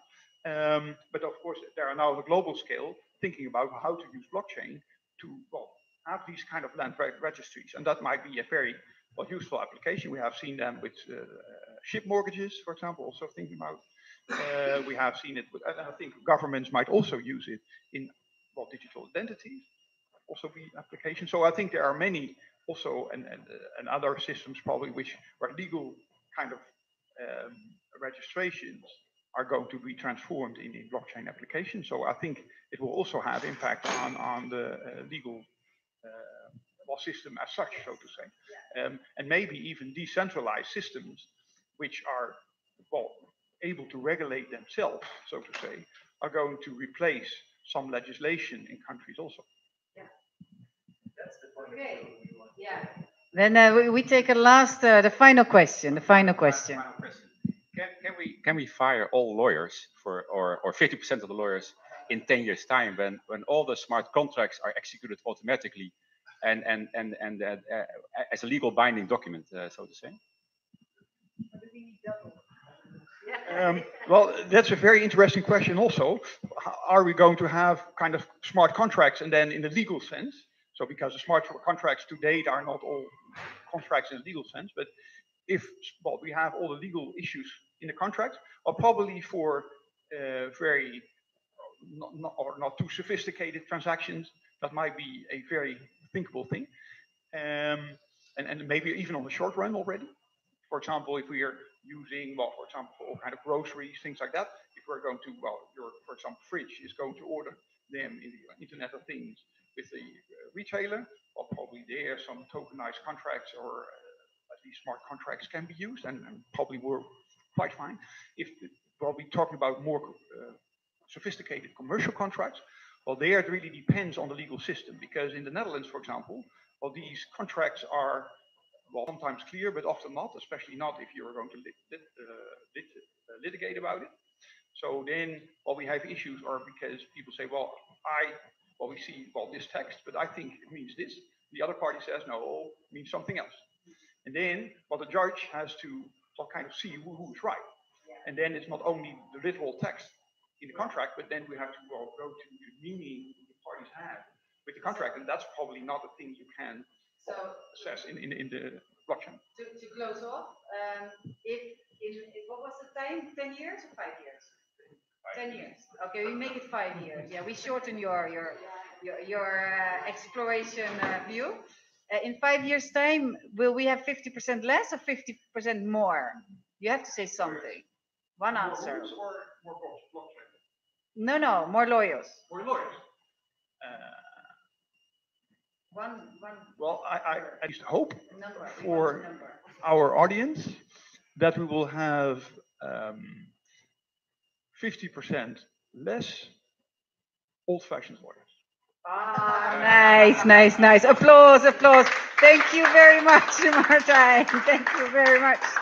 And from the very hip and happening lawyers, we go to hip and happening coffee. Hans, I'm gonna, let's tune everybody in, see if the sound is good. And what are you doing on tokenizing coffee? What is Moyee? What is Fairchain? Thanks a lot. Hi everyone, I'm Hans Geldof. I'm currently working for Fairchain, and this is the first time I'm going to talk about the coffee part of the project. I used to do a bit talking about the technical part, so please forgive me if I don't know all the details, but I try to get you through the story as good as I can. First, I have a question. Who likes coffee here in the room? Yeah. And who cares about the taste of his coffee? That's good. And who cares about the origin of his coffee? A few people less, but more. Yeah.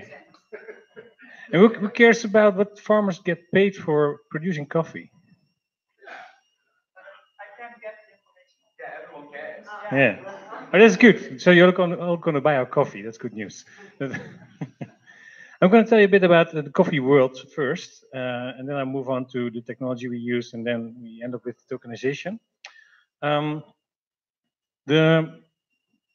the coffee world, that's about $2 billion going around. 90% of that is earned by the consuming countries, and 10% is earned by the producing countries. Is that a surprise for you? Or? And the story is even a bit worse. From if the coffee is harvested, there's value added to the coffee by washing it and roasting it and all kind of stuff. And only 2% of the value added to coffee is earned by the producing countries. 98% of the coffee added value is earned in the consuming countries. And that's a bit weird. As you see here, the coffee is grown in what we call the coffee belt. It's Africa, it's South America, it's Asia, and the roasting almost all takes place in you can call it the Western world, maybe the area above the coffee belt. And that's not fair. We think at FairChain. As you can read here, we think that we can make a fairer coffee chain possible in this world by using new technologies and developing using skills and technologies and empower people to have a better lively income, to have a better life actually, because now we all leave them in poverty by taking all the coffee out of the country, roasting it, drinking it, and paying them so much money. If you look at the coffee that we at FairChain we import, it's come from Ethiopia.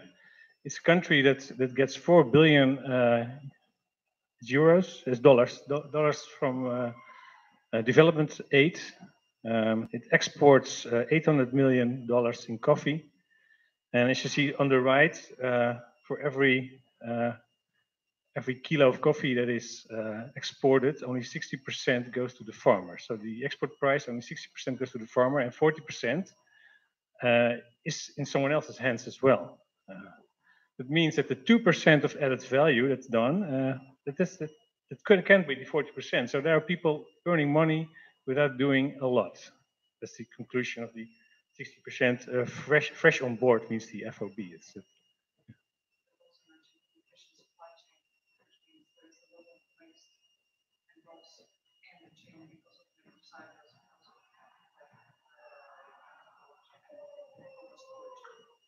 yeah, sure. That's also because there's also an inefficient supply chain, and I'm standing in front of the sheet, so no one can see it at the live stream. Because of lack of silos, lack of good storage, lack of good washing facilities that makes coffee go bad before it is washed, etc. We take our coffee from Ethiopia, from Limu. It's an area where it's high-grown coffee. There's a lot of sunshine. It's actually they produce high-quality coffee, and you see some facts about the area as well. I think for now, as we're heading up to tokenization, that's not the detail I like to say. The FairChain model is based on a 50-50 promise for the farmers. We leave 50% of the value added to the coffee in Ethiopia, and we do that by paying them a fair amount of money for the coffee beans they supply to us. We pay a fair amount of money to the washing station that washes it. We pay a fair amount of money to the roasting facility, which is currently owned also by FairChain. But the people that are working there, they get a fair living wage for that. And if we have some money left in the 50% of the sales price of our coffee, we invested in training. And with the training, you see the model here, we try to develop the coffee community and coffee growing community in Ethiopia by getting them produce better coffee, more coffee, and maybe create some other crops between the coffee and sell them as well. So they It's all about the fair living income for the farmers. And we make this all traceable by blockchain. As you can see in the slide here, it starts with the farmer, goes to the washing station, it's graded, it's roasted, it's transported to Europe, and all the steps we try to record it in the blockchain. We use technology from Bext, it's an American company that has a supply chain solution for commodities, also for coffee. And every step we try to load data from every step in the system of Bext. They also create a hash on the blockchain, so it's locked there. We can't change the information anymore. That provides a data feed about where the coffee comes from, what we've done with it, and more important for our 50-50 promise is where did the money go? What did we pay for which step? And does it add up to the €6 you pay now for a bag of blockchain coffee? Well, as you see here, this is an example of what we did in November last year. We had a laptop in Ethiopia at the washing station, and every collection we did, every farmer that came to us with a bag of coffee, we recorded in the blockchain. We gave him money, and this produced already a live data feed of the events that took place in Ethiopia that were the basis of the coffee that's now available here in Holland. There's also a mobile version of it, of course. And this is a few bullets about the things we've achieved in 2017 with the coffee. We created a better living income for them. It's increased by 65%. We trained them a lot to produce better coffee. And yeah, as you can see on the second last bullet, it was quite good quality coffee. The scale of the SCAA goes up to 100. And with 80, I think it's above 80, then you have the specialty coffee as well. So it's high quality coffee we bought from the farmers over there that we can sell for a good price here in Western Europe, and half of it goes to the farmers. I don't know, this is the first batch we take from there, and we put it in the blockchain. I don't know, I'm not for sure. I can't answer that question because I'm only involved since March this year in the project, and I don't know all history, but it's good to track it so you can see the development of the quality. Yeah. Yeah. Oh, that's true. Yeah, the baseline quality very first harvest is 83. Yeah. Yeah, I think that's almost impossible, but the better the quality, the higher the market price will be in the end.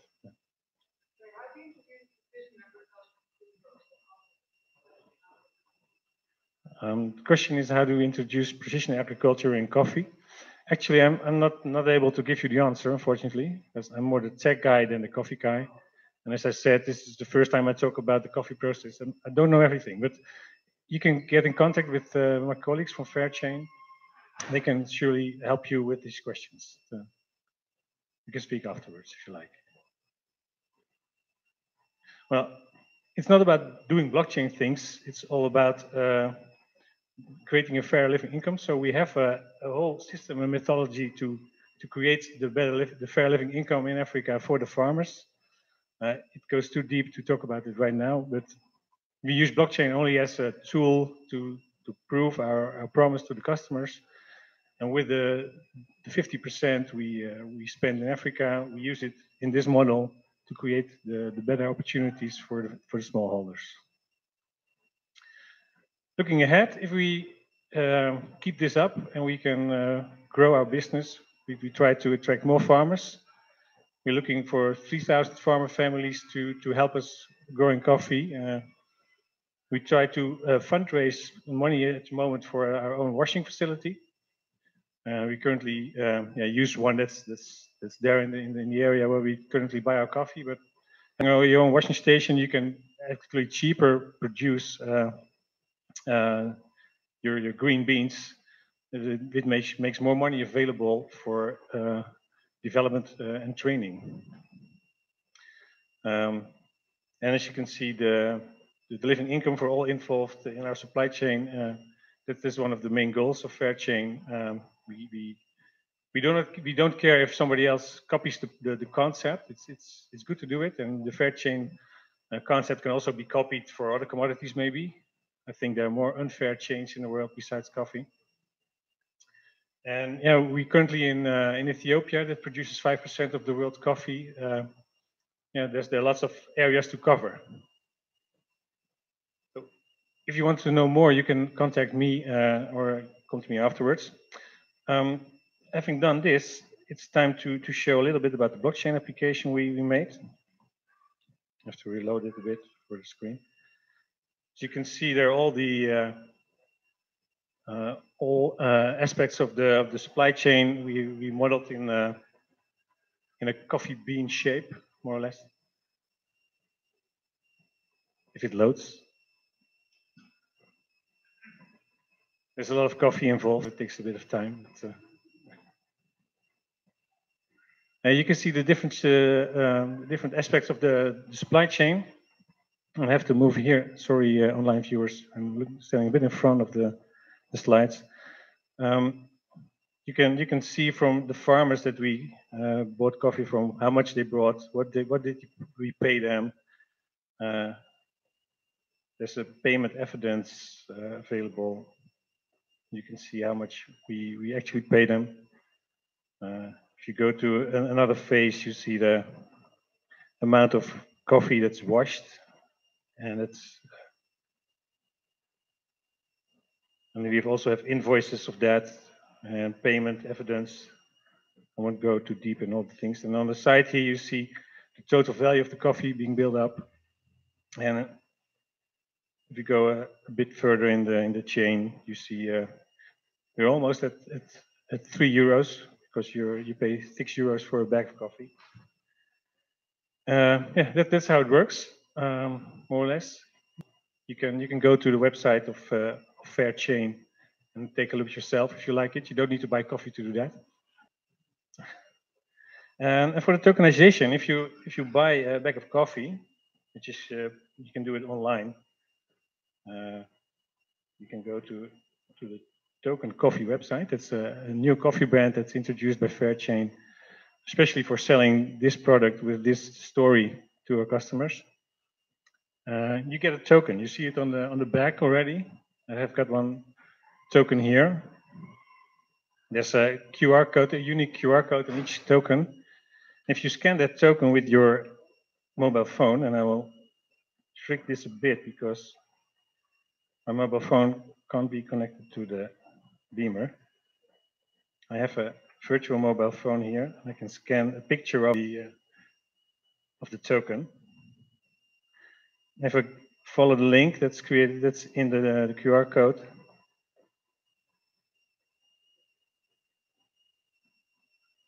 You come on a landing page and you can do two things with the token. The token has a value of 50 cents.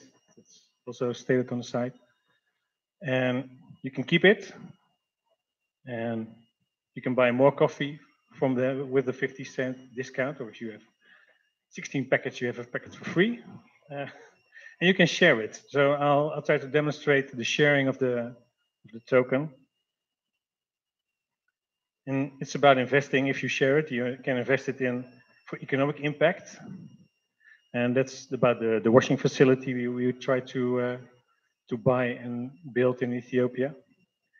Or you can invest it in social impact. You can invest it currently in a program to encourage women to take more part of the economic process. And you can also invest it for ecological impact. So as a buyer of the coffee and owner of the token, you can choose to keep it yourself, buy more coffee, or to invest it in one of these three projects. It's not like you personally give someone in Africa that picture coffee cherries 50 cents, but you do it indirectly. You do it in a project that's hosted by Fairchain in that country.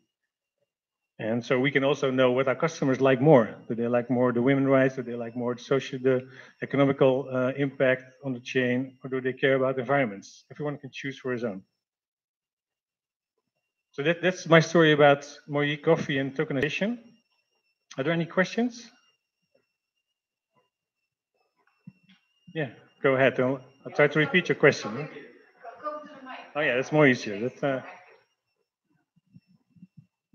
Hi, thank you for your project. It looks very promising and obviously a great subject.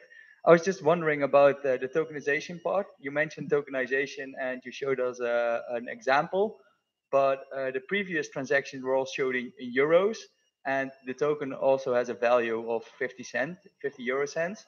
So what is the actual token function besides representing value in this case? Because you might argue it is used to get money to the source links, to the farmer itself. But if it's just representing euros and you're working with invoices, then that transparency is gone, or might be gone. So I was just wondering what your vision on that aspect is. Why is it, yeah, what's the function of the token rather than representing value? I think it is only representing value, but it's value that you can't take out of the system.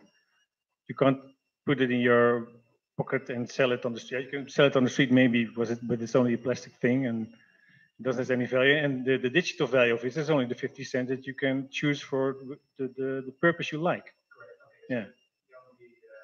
Yeah. And I think the Fair Chain Foundation has the obligation to provide insight into how many tokens are given out and which token is spent to which purpose. Yeah.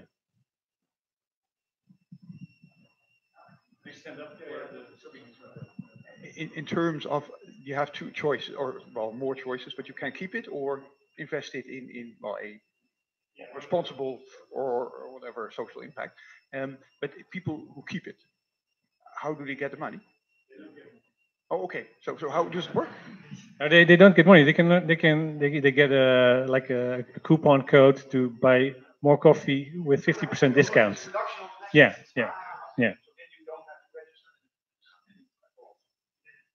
No, but we do actually. But you only can buy it online. But so we know who's buying the coffee and where we send it to. But it's yeah. Any more questions, or do we go into the panel? Raphael. Hello. I was just wondering, right now you are kind of, or you use this as an example for tokenization, which is like it's a token that represents value, but it's not a real cryptocurrency or real tokenization as you would in a supply chain, right? Do you have any plans to do that in the future, or to work with real cryptocurrencies to pay farmers, or like have an actual dollar pact or something like this cryptocurrency to use as a payment within your supply chains? It's a good question. Actually, we're making plans on taking these tokenizations further than it is now. It's actually it's a cryptographic token, so you can put it in a wallet at the moment, but you can't spend it anywhere else. So, and we're looking for more opportunities. It's a new model. We're also experimenting with this. And as you saw on the landing page, when I scanned the token, we like to cooperate with all the people that use the token to get their IDs. To what do you suggest? What you should do? How can we tokenize the chain we like to optimize? How can we make it better? How can people benefit from tokenizing this coffee? Or maybe we should stop with it, or whatever. This first, it's also an experiment, and we don't know where it will end. But we do believe in tokenization of assets and commodities, and we do believe in making it a better world. And if it helps to do it with tokenization, we certainly could try it.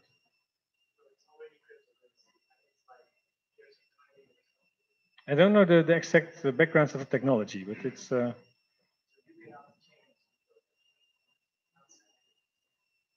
I'm not sure.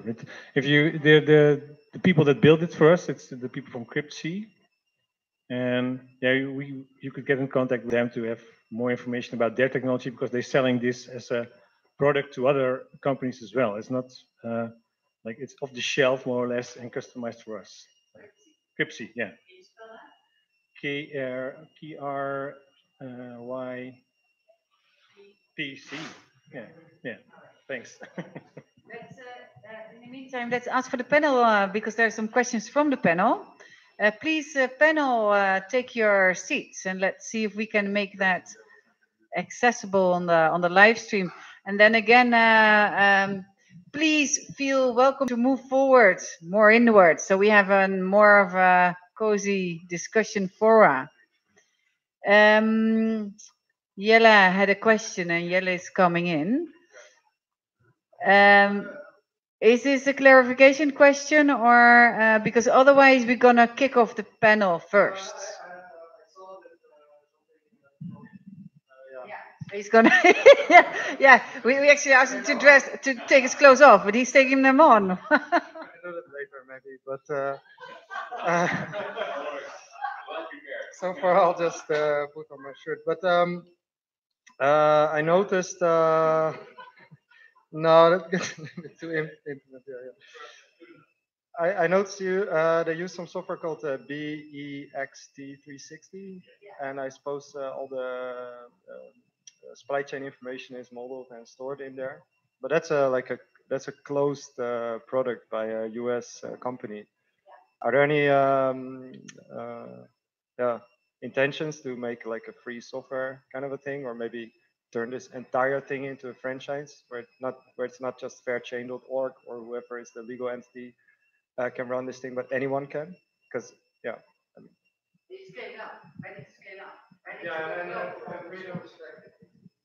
Yeah, I get your point. I'm not sure what the plans are because next week we're going to have an evaluation of what we made until now and looking forward into what we're going to do. But it's sure an issue because the company itself uses us as a launching customer, and I think they're willing to charge us if it scales up quite big, and then the model changes. Then some of the money the 50-50 promise is more or less a questionable question. Yeah. So my advice would be to shift to open source, to create your own free software. Actually, yeah. So we kicked off the panel. We see your names on the back behind you. For the viewers, it's in the middle. And we also see 3 new-ish guests. So I'm going to hand over the mic first to Jelle, and then you're going to pass it on. And Jelle, who are you? What is your relation to blockchain and perhaps maybe food? Same question for the second and the third. And it's an introduction, and then we have to kick in because we have some interesting debates here. So keep it nice and brief. So I would label myself as a crypto OG. I don't know if you can do that, but I've been in the space since 2010-ish. And now I'm the founder and CEO of this Statebox project, which is a project that's very well suited for supply chain transparency. And we think a lot about really, really big issues in the world, such as climate change and so on. My main mission is in 10 years to be like the biggest CO2 sequesterer in the world. A little bit ambitious, but let's see. Yeah, I need to put the bar a little bit high so that even if you fail, it's somewhat useful. What's this? Yeah, so that's about us. And you asked about food. I think food is a very important aspect of a lot of things that are wrong in the world. And in particular, I'm a long time vegetarian. That's a really good way to do some carbon sequestering. So, yeah. So and it's a good use case, I think, for alternative economic models around food production. So, yeah. Thank you, Frans Kempen. Working within IBM in the Benelux, within the blockchain team in Benelux, and my time is spent 1/3 in building a blockchain platform for the automotive industry in Europe. So day-to-day contact with developers. That's really the nice. That's really the nice part of the work. The other third is building the consortium for this automotive platform. That's the hard work. That's a lot of talking and negotiation, etc. So what is the governance model? when you have competing parties who should work together on the blockchain platform for the common good in Europe. So that's the third. And the third one is discussing with clients the impact of blockchain technology for their business models. So in terms of food, on the last side, so discussing with potential clients the impact of blockchain technology, I work with two large companies in the Netherlands who are importers and traders of fresh food. And they source their food from Australia and Chile, South America. And they have part of the chains already digitized. So they know exactly what kind of mango is growing where in their farm, with what kind of pesticides, etc.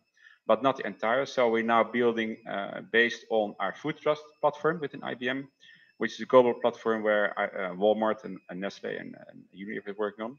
So that platform we take together with the Maersk platform, which is the shipping platform for container shipping on sea. Because you have land transport and sea transport, we combine those two platforms for those two companies in the Netherlands to launch both platforms in Europe. And these are basically the launching clients for those that combination of platforms. So to have end-to-end visibility of, let's say, the fruit, so from farm to fork. And this is something we are going to start next week. We have a workshop with everybody involved, US as well, to kick this off and start working on it. And I think we're going to start coding in 3 months time, and we have something as a minimal viable product ready, I think, summer next year, and a production end of next year, I suppose. So that's my link to the food part. My name is Bas Roos, and I'm co-founder and CEO of the Bitez.network.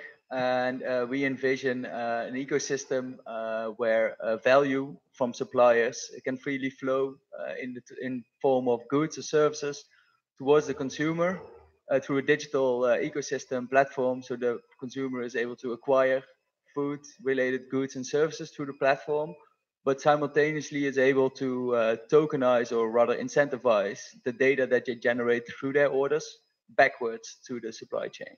So it's basically a utility for interaction between supply and demand. So we really want to relay information from, for example, transparency or supply chain management solutions onto our ecosystem in order to help the customer and customers with specific values in their consumption to find suiting suppliers and service providers. Thank you. So that's a very relevant panel, I'd say. First question. We now know broadly what Moyee is doing with the token, not with what was it, smart farming, but we do know it with the token. As a panel, is he within the legal boundaries? Is what he's doing totally safe and sound? And second, where should Moyee go in the next 5 years? Let's not look further than 5 years. And what is the way, what are the steps 1, 2, 3? Because we need guidelines, we need advice, we need to help Moyee and bring it into the next new era. So first of all, are they on track? Are they safe? Is there any risk as to what their model currently is? It's a hit and run. So who's first? This is the mic. I just throw it in the panel and it's up to you. You know, it's anarchy. It's anarchy. So. Yeah, well, I heard for the first time about the initiative, and I think it's a very good initiative, but in my view, it's just a small start, as you also mentioned, basically, with a kind of loyalty token, whatever. For me, the essence of blockchain is power to the people, basically, so peer-to-peer. So what would be my end state, I think, will be that as a consumer, I pay directly the farmer. So why not build a blockchain platform, cutting out all the middlemen, and pay directly the farmer, or some cooperative who combines a few farms together, do the roasting and the washing, etc., and then pay the cooperative directly from me to them using a token. That I don't know how that should be possible, but that should be the end state for me, using basically the distributed ledger technology and the essence of blockchain, basically. So I actually, yeah, okay. So I actually like the idea of the loyalty token, because one of the things is once you start trading against other things, it starts getting a lot of other value. You see with Bitcoin and it's following a hype and all kinds of stuff. And then if you want to do that, then yeah. Which I think is kind of missing from. I mean, tokenizing is kind of easy. You just introduce a table that says this address has this much tokens. That's not the hard part. The thing that I think is missing from the discussion is talking about mechanism design, or what kind of market do you want to model? And so I think that's a very hard question. Clearly, I can directly pay the farmer, but then immediately go, well, then you can also clearly trade the token. So, or maybe you cannot. There's might be a middle way, but then you trade the token, and suddenly you're bound to influences from the entire market, and you need to come up with financial instruments on top of it to guard the price and basically down the rabbit hole. So yeah, that was a comment. Yeah, so I would like to maybe suggest or point out that some of the parts of the project look decentralized or are thriving to be, and that's beautiful. I really like the assumption, but some parts are still using the old untransparent system, basically, just to phrase it like that. So what's the end goal? Since you're obviously claiming the 50-50 ratio, but you cannot prove it actually. You're showing it on the screen, but it's not an open database that is being queried, as far as I understood. I think it can be verified, right? I think they publish a hash of the entire state, so I could offline verify it. Yeah, so you cannot tamper with it. It's just some party owns the data and probably is profiting from it as well. Yeah, it's correct that it's not open. It's not like Wikipedia, where you can look, everyone can look at it and see what's on it. But it's true. It's hashed in the Stellar blockchain. That's the technology that Bext uses to hash. I think there's a goal for us. Yeah. Hey. Yeah.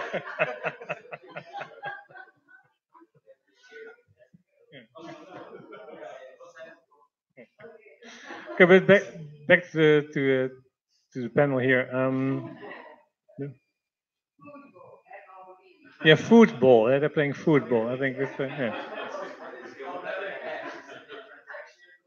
I think the entire data set for the step in the supply chain. So, for instance, for washing, it is the amount of kilogram washed. It's the amount of money you paid for it. It's the invoice image. It's the payment proof image.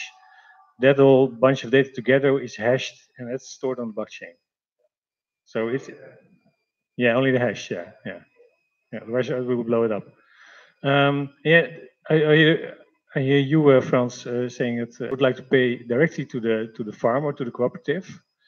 Yeah, I think that could be an end goal, and in that way, but then you missed the distribution here in Europe. You missed the marketing, so you.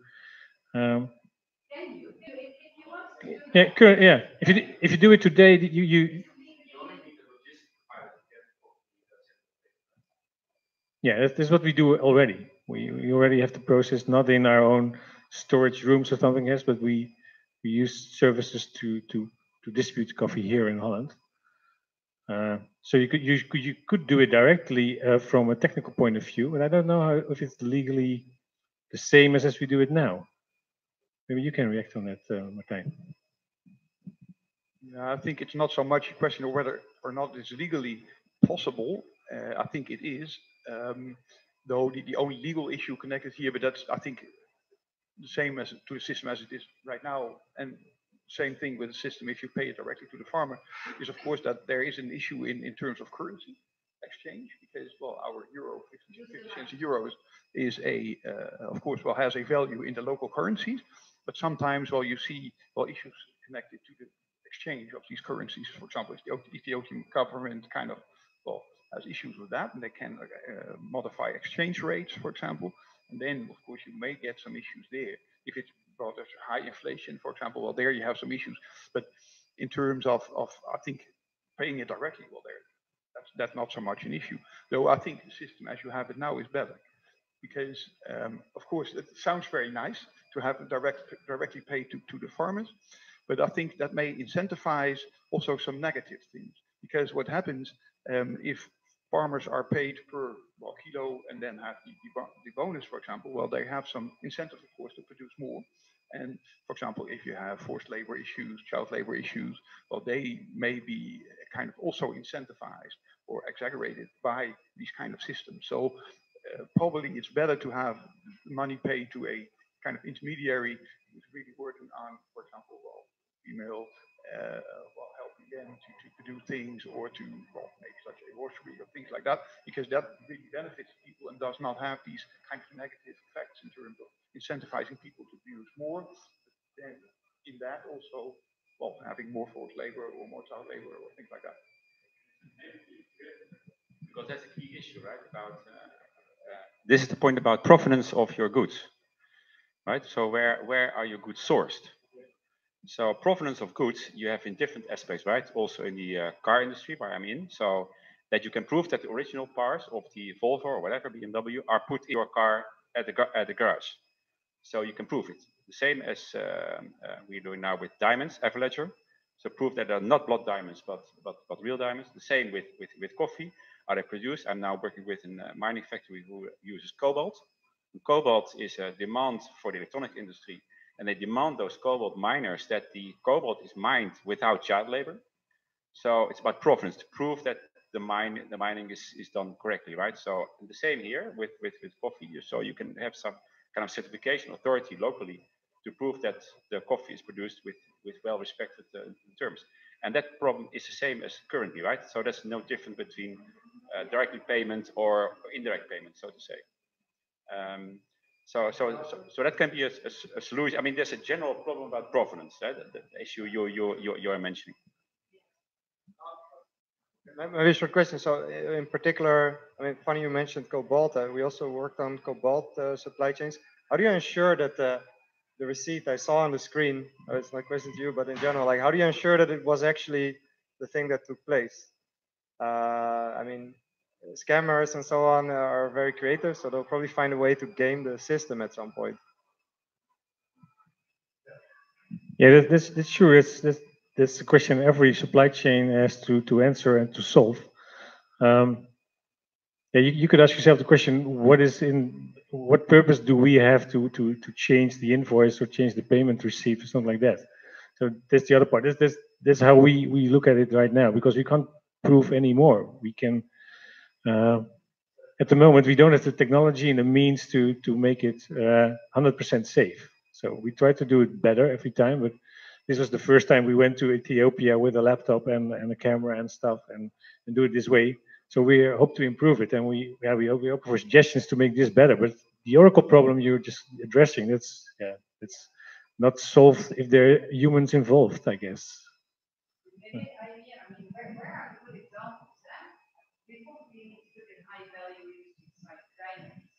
How do you make digital and physical connect? Could I respond to this for 1 second? So it wasn't a criticism. I'm generally interested in ways to do this, and I think there's a way. You need to incentivize people to do the right thing. Right now, a lot of people are incentivized to maximize their profit and buy a car and cocaine and all kinds of stuff because it's fun or whatever. And we see where it has led, right? So you want to have different incentives. This is like the stuff we're trying to work on. Find incentives that we can prove game theoretically that point to the right thing, where nobody in the chain, much as in the way Bitcoin itself works, is incentivized to deviate from the protocol and give false information, because otherwise you get punished. So it's obviously super hard, but yeah, I mean. So what was your question again? I think it's the question is it's also very much how do you assure that the digital and the physical are tied up nicely, right? Is the receipt the right receipt that was passed on at that particular moment? And what I like about Jelle's remark, it's keep away from the physical digital connection, but focus on incentives. So see how can you incentivize the different participants in your network that they do the things that you want them to do. Yeah, so that's what we talked about earlier, the governance model, and obviously also disputes. How do you resolve, or how do you oblige with a code of conduct? I think you just tipped it with the game theory. People are like to be rewarded for good behavior. I think we're currently designing, aiming towards that psychology aspect of being an individual. We are currently trying to tackle these problems in our network as well, or in our governance. But yeah, we are aiming towards the reward, the rush we get when we get rewarded. For example, in the form of a token, just to oblige with the code of conduct, or be punished or penalized when you're not working with the code of conduct. Yeah. We're opening up for other questions, so make it hard. Give some. Are there questions? Yeah, I was wondering from the legal point of view, our expert here, if you're talking about giving incentives or stimulating people to do the right thing, what are the current, what are we currently, like, do we have some models that we use right now that you say that this is something that you can change in a way, or is that a clear question? What do you, I was waiting for your reaction. Maybe you can give one if you want. Yeah. Yeah, I think there are legal systems in terms of government regulation in place, and sometimes also private regulatory schemes, like certification, for example. And all these legal measures try to, for example, in terms of child labor, many countries have laws on child labor, also have laws on minimum wages, for example. So, well, if everybody would comply with those laws, well, then, well, they do in terms of minimum wages, for example, but often these minimum wages are, of course, too low to be a real living wage. So there is regulation in place, but it doesn't really work. Certification, yeah, is also a mean of trying to well, check what's happening on the ground. But the problem is that certification often is a more paper reality, so to say. So I have been seen examples that already mentioned that in Africa, in terms of child labor and child slavery, where there was a well, community which harvested, of course, the cacao beans. It was certified by Fairtrade. There we had a nice well, table where the chocolate, or at least cacao beans, were piled up. There was a boy sleeping under it, and it has a nice Fairtrade sign, and he was sleeping because he was carrying all these very heavy bags. Then, well, asked people there, well, you are certified, so apparently all these farmers have signed that they are not using child labor. And then he showed us indeed all the whole list, all these farmers on it, they signed, they're not using child labor. Then talking to these farmers, they say, yeah, we did sign that. And we said, okay, but you're using child labor. Yeah, he said, otherwise I'm not selling my beans. And yeah, and then the child labor, well, everybody's doing that. So that's common here. And so, well, then, of course, well, we have certification, but yeah, and on paper, it's all nice. So there, the big challenge, I think, in really changing things in more sustainable supply chains, we have to find ways to, well, build in better controls, but it is also indeed in terms of changing behavior, but also in terms of more positive incentives, because only certifying in terms of you're doing things wrong, probably not really incentive. But we have been involved in a hazelnut project in Turkey, where, well, we had the same issue, child labor, forced labor, all kind of issues, very no contracts, no kind of on paper labor contracts. So real kind of abuse there. And then, well, started talks with the farmer there, and, well, asked him, well, do you want to, well, help us in terms of changing behavior, in terms of doing things better? He said, well, okay, but what's in it for me? And he said, well, if things go right, you are earning more, and you won't have the problems you have now with all your workers. He said, okay, show me. Well, with him, try to indeed build in labor contracts, no child labor, and also more kind of long-lasting contracts. Then, well, what happened is that the workers were much, well, happier in terms of, relatively, but happier in terms of what happened. They had longer contracts, so in terms of income security, were better for them. Children are not working on school, and then so everybody more happy, and that really raised, well, the productivity of these people. And so, well, this guy owner earned more, and these people were also a little bit more happy. So you can indeed try to find positive incentives. But then I think that's a more general problem of trying to be more responsible in supply chains. And the problem is at this point, certification is really expensive and not very well working. And the farmers have to pay for the certification. So we know that, and that's why we implementing those. So that's why we try to do things else. But then the follow-up question would be if this is happening like in the analog world right now, is it not raising the same exactly. problems with the digital world, and how can we? If you have the same controls as we have now, you get indeed we have the problem in the blockchain. Yeah. So then it goes back to the incentive issue, right? So by digitizing our society, we don't necessarily solve problems. That's clear, right? So it's about incentives, or what? Are you working on incentives? Is the token, do we think that the token is working on incentives?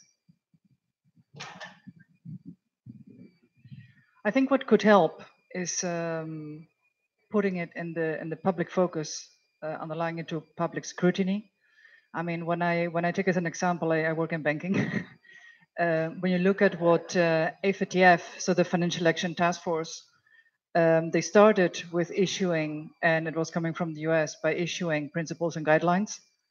And how did they get more and more countries to buy into that? Is that they started applying these guidelines and publishing on that and setting that as a benchmark. And whoever was not in would have disadvantages in terms of support, capital flows, and so on. And what you see right now is that after, I think they started in 2012, if I'm not mistaken, how many countries buy into that, and they have a controlling team that go into each country performing independent assessments of the status of AML regulation, anti-money laundering regulation, enforcement, and so on. So that could help. And then you don't have to pay for a certification and so on, but it appears on lists that are public, that everybody can see who is on the blacklist, who did not reach the standards and so on. So that might be an idea. You also have, going back to food, the roundtable of sustainable palm oil, where it's also based from palm oil producers in Southeast Asia who have committed to comply and to reach a certain level of engagement and also of sustainable production methods.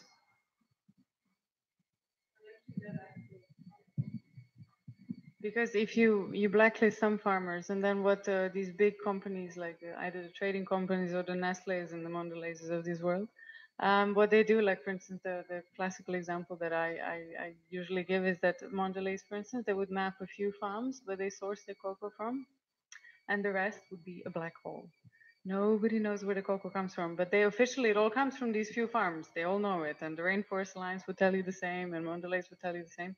And actually, what happens then is that you make those farmers who are blacklisted, you make them more dependent on the same value chain players that buy from them anyway. They just reduce the transparency, actually.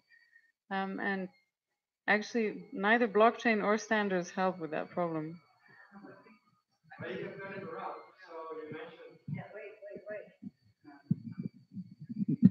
I think you can turn it around. So instead of blacklisting, you go for, let's say, whitelisting. But obviously, I can put a check mark and it says, I don't know, certified by this and that great company. That's actually, as you mentioned, an issue with certification. It can be gamed. And so in general, if you want to have decisions like democratic decisions, it really depends on, do you have the information or not to make an informed decision?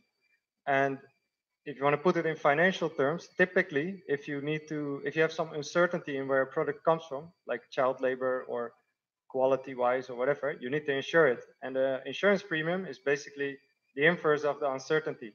So the more information you get, the lower premium you can give, and you can undercut it. And if you move that back to the people, that's basically with this cobalt, that's a way to run these things. But yeah.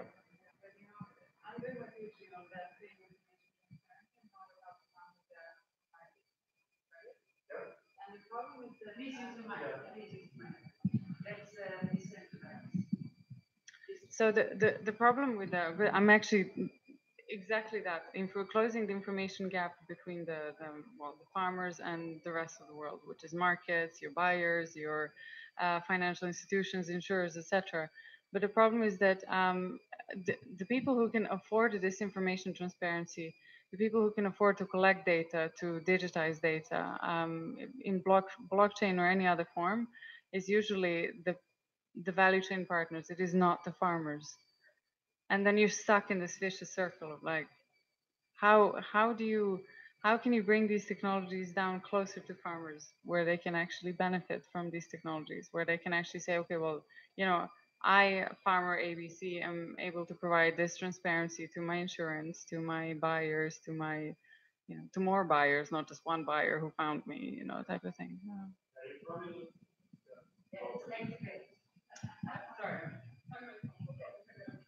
So you probably need some institute or whatever that kind of reaps the benefit from the profit that's made down in the supply chain, and then at the same time provides equipment or whatever to the farmers, or you can apply this very broadly, and sort of, yeah, gives them the ability to produce better for the same amount of money, etc., etc. So I don't think the farmers themselves will.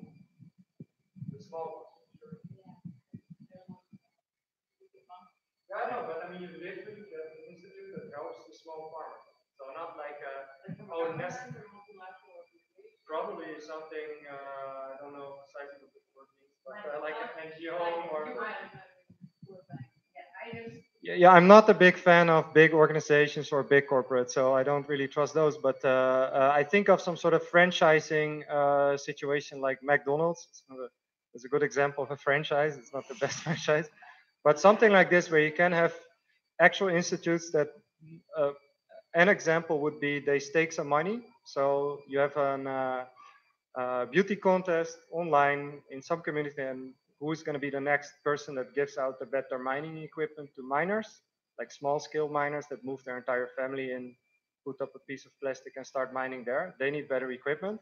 So then I can imagine that in somewhere in DRC, some people say like, well, I want to start one of these branches of your franchise, and the community decides this guy is the right one. They need to stake some money. They need to stake their reputation. They get checked, whatever. This can all be done using protocols, and then they would do it. But I mean, I'd love to talk about this stuff. All right, I would like to react to that because I think it's based on what problem you try to solve. Do you try to solve the provenance problem, or do you try to create a better living income for the farmers? I think that they're two different things. As we try to do with Fairchain, we use blockchain as a tool to prove what we do, not to explicitly prove provenance, but to make an example that you can do it fairer, more fair than other bigger companies like the Nestlé's do. Because they 90% from the coffee out of the country and leave the country in poverty. And you don't need technology to have a fair chain of a fair solution. So it depends on which problems are you solving. Is the provenance problem or the poverty problem, actually?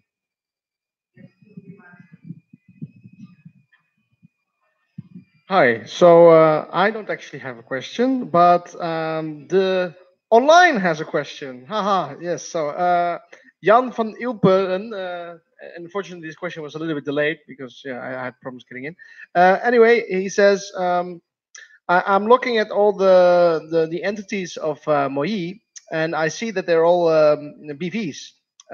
Why not a non-profit or a foundation?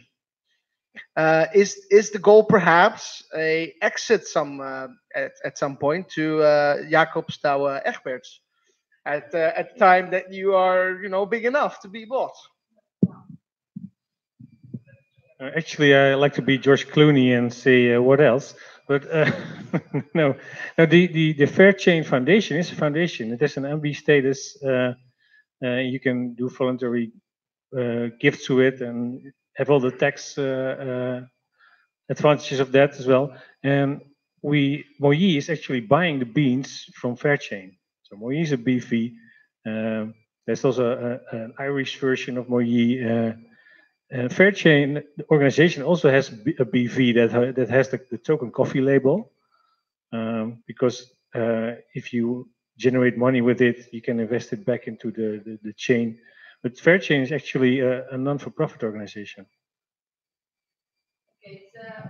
Has a legal reason why this is done like in that way. It has tax reasons. That there often is a foundation which has a BV for specific activities, and for example, trademarks need to be used commercially because otherwise you cannot protect them. So there are some reasons why that's done in this fashion. It's not because they think, or I'm not sure, but at least that it's quite common.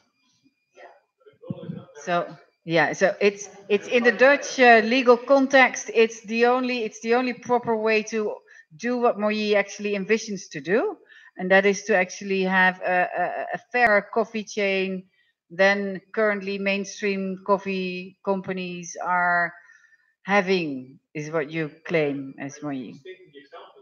Yeah, setting the example, exactly, example setting. Yeah, and again, that doesn't solve all smallholders' problems. Yeah, I think that's it's a huge issue that we spoke and discussed about, and how do we reach out to the marginalized farmers on the globe. I think we probably will be speaking on that topic for the next 5 years at least. I'm very sad to say, but I think that will be true. Is there one final question that, now they're here, you have to ask this because you can't have them tomorrow again. They're expensive people. They're here for free. The $1 billion question, short and sharp. Anybody? Right. Oh, there's one. The example setting goal of Fairchain, could you elaborate a bit on whether or not your report, you're going through an evaluation of your first year pilot? We'll also discuss the figures and the details of what the cost saving will be when you have to start paying for the decentralized ledger as well. Because now you're being sponsored in a way by Bext360 as a launching customer, and you were alluding to your fears of seeing those costs going up. Are you willing to share that information as an example setting in a report that might be due in the next couple of months? And the only answer I have is that I hope that we will do, because I'm not let's say as high up in Fairchain to know what we're going to do about that. But the plan is to be as transparent as possible, to also for the Dutch part of the Fairchain organization. It is not yet visual in the blockchain. It's not like an open book that we spend every euro here, not on cars, but on people that try to create the promise we made.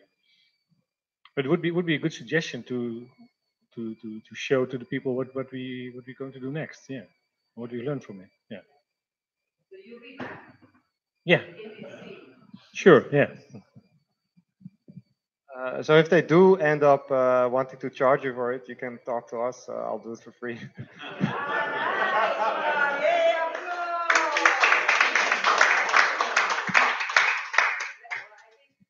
The best closing of a panel that we can have, right? This is a straight answer, straight in. So anybody who needs help, it's Jelle. It's everybody at home. right. Exactly. Yeah, we still have a few closing remarks. First of all, Jana, there is another meetup on ICOs. We had a bit of a discussion on ICOs in the beginning, and I think there's a lot of confusion. Is all token an ICO? No, it's not. So you can have a lot of tokens that are not. Actually, many valuable tokens are outside the ICO sphere and scene, but there is another meetup, just for your information. Hello, so thanks for having me here. 2 minutes pitch. I don't know how many of you have heard of blockchain talks. Blockchain talks. You are invited, yes. Okay, so not so many. Blockchain talks is a monthly conference in Amsterdam with a focus on blockchain cryptocurrencies, obviously. And recently we have introduced very interesting concept. It's called ICO Shark Tank. And basically we are hosting 2 ICO projects, and we have ICO committee who is able to step in at any time and ask any question they like. It's a bit like of interaction. It's like a bit harsh sometimes, but this is the way it should be, because this is the way how we want to passively educate our audience, and how we want to show that, okay, in case the representative of the ICO is able to respond to the questions, which are very essential for ICO, then we might assume that the project is solid enough. So this is the way how we go about like shallow sales pitch on the stage. And besides that, we are having also solid speakers who only share knowledge and are not branded very much. So next meetup is this Thursday, this space. We expect up to 70 people. And well, ICO's pitching will be one from the US. It's AI and blockchain, and the other ICO is Ethic Hub. So it's like ICO for social good. They'll explain more. So I hope to see you, everyone, this Thursday, 7 p.m. this space, Beurs van Berlage. Thank you. Thank you. And then before we go to the really final remark, I do definitely want to thank the panel, because I think it's on a very icy topic, right? Nobody really knows what's true, and nobody really knows how to solve it. So thank you, panel, very much. Hooray! Thank you.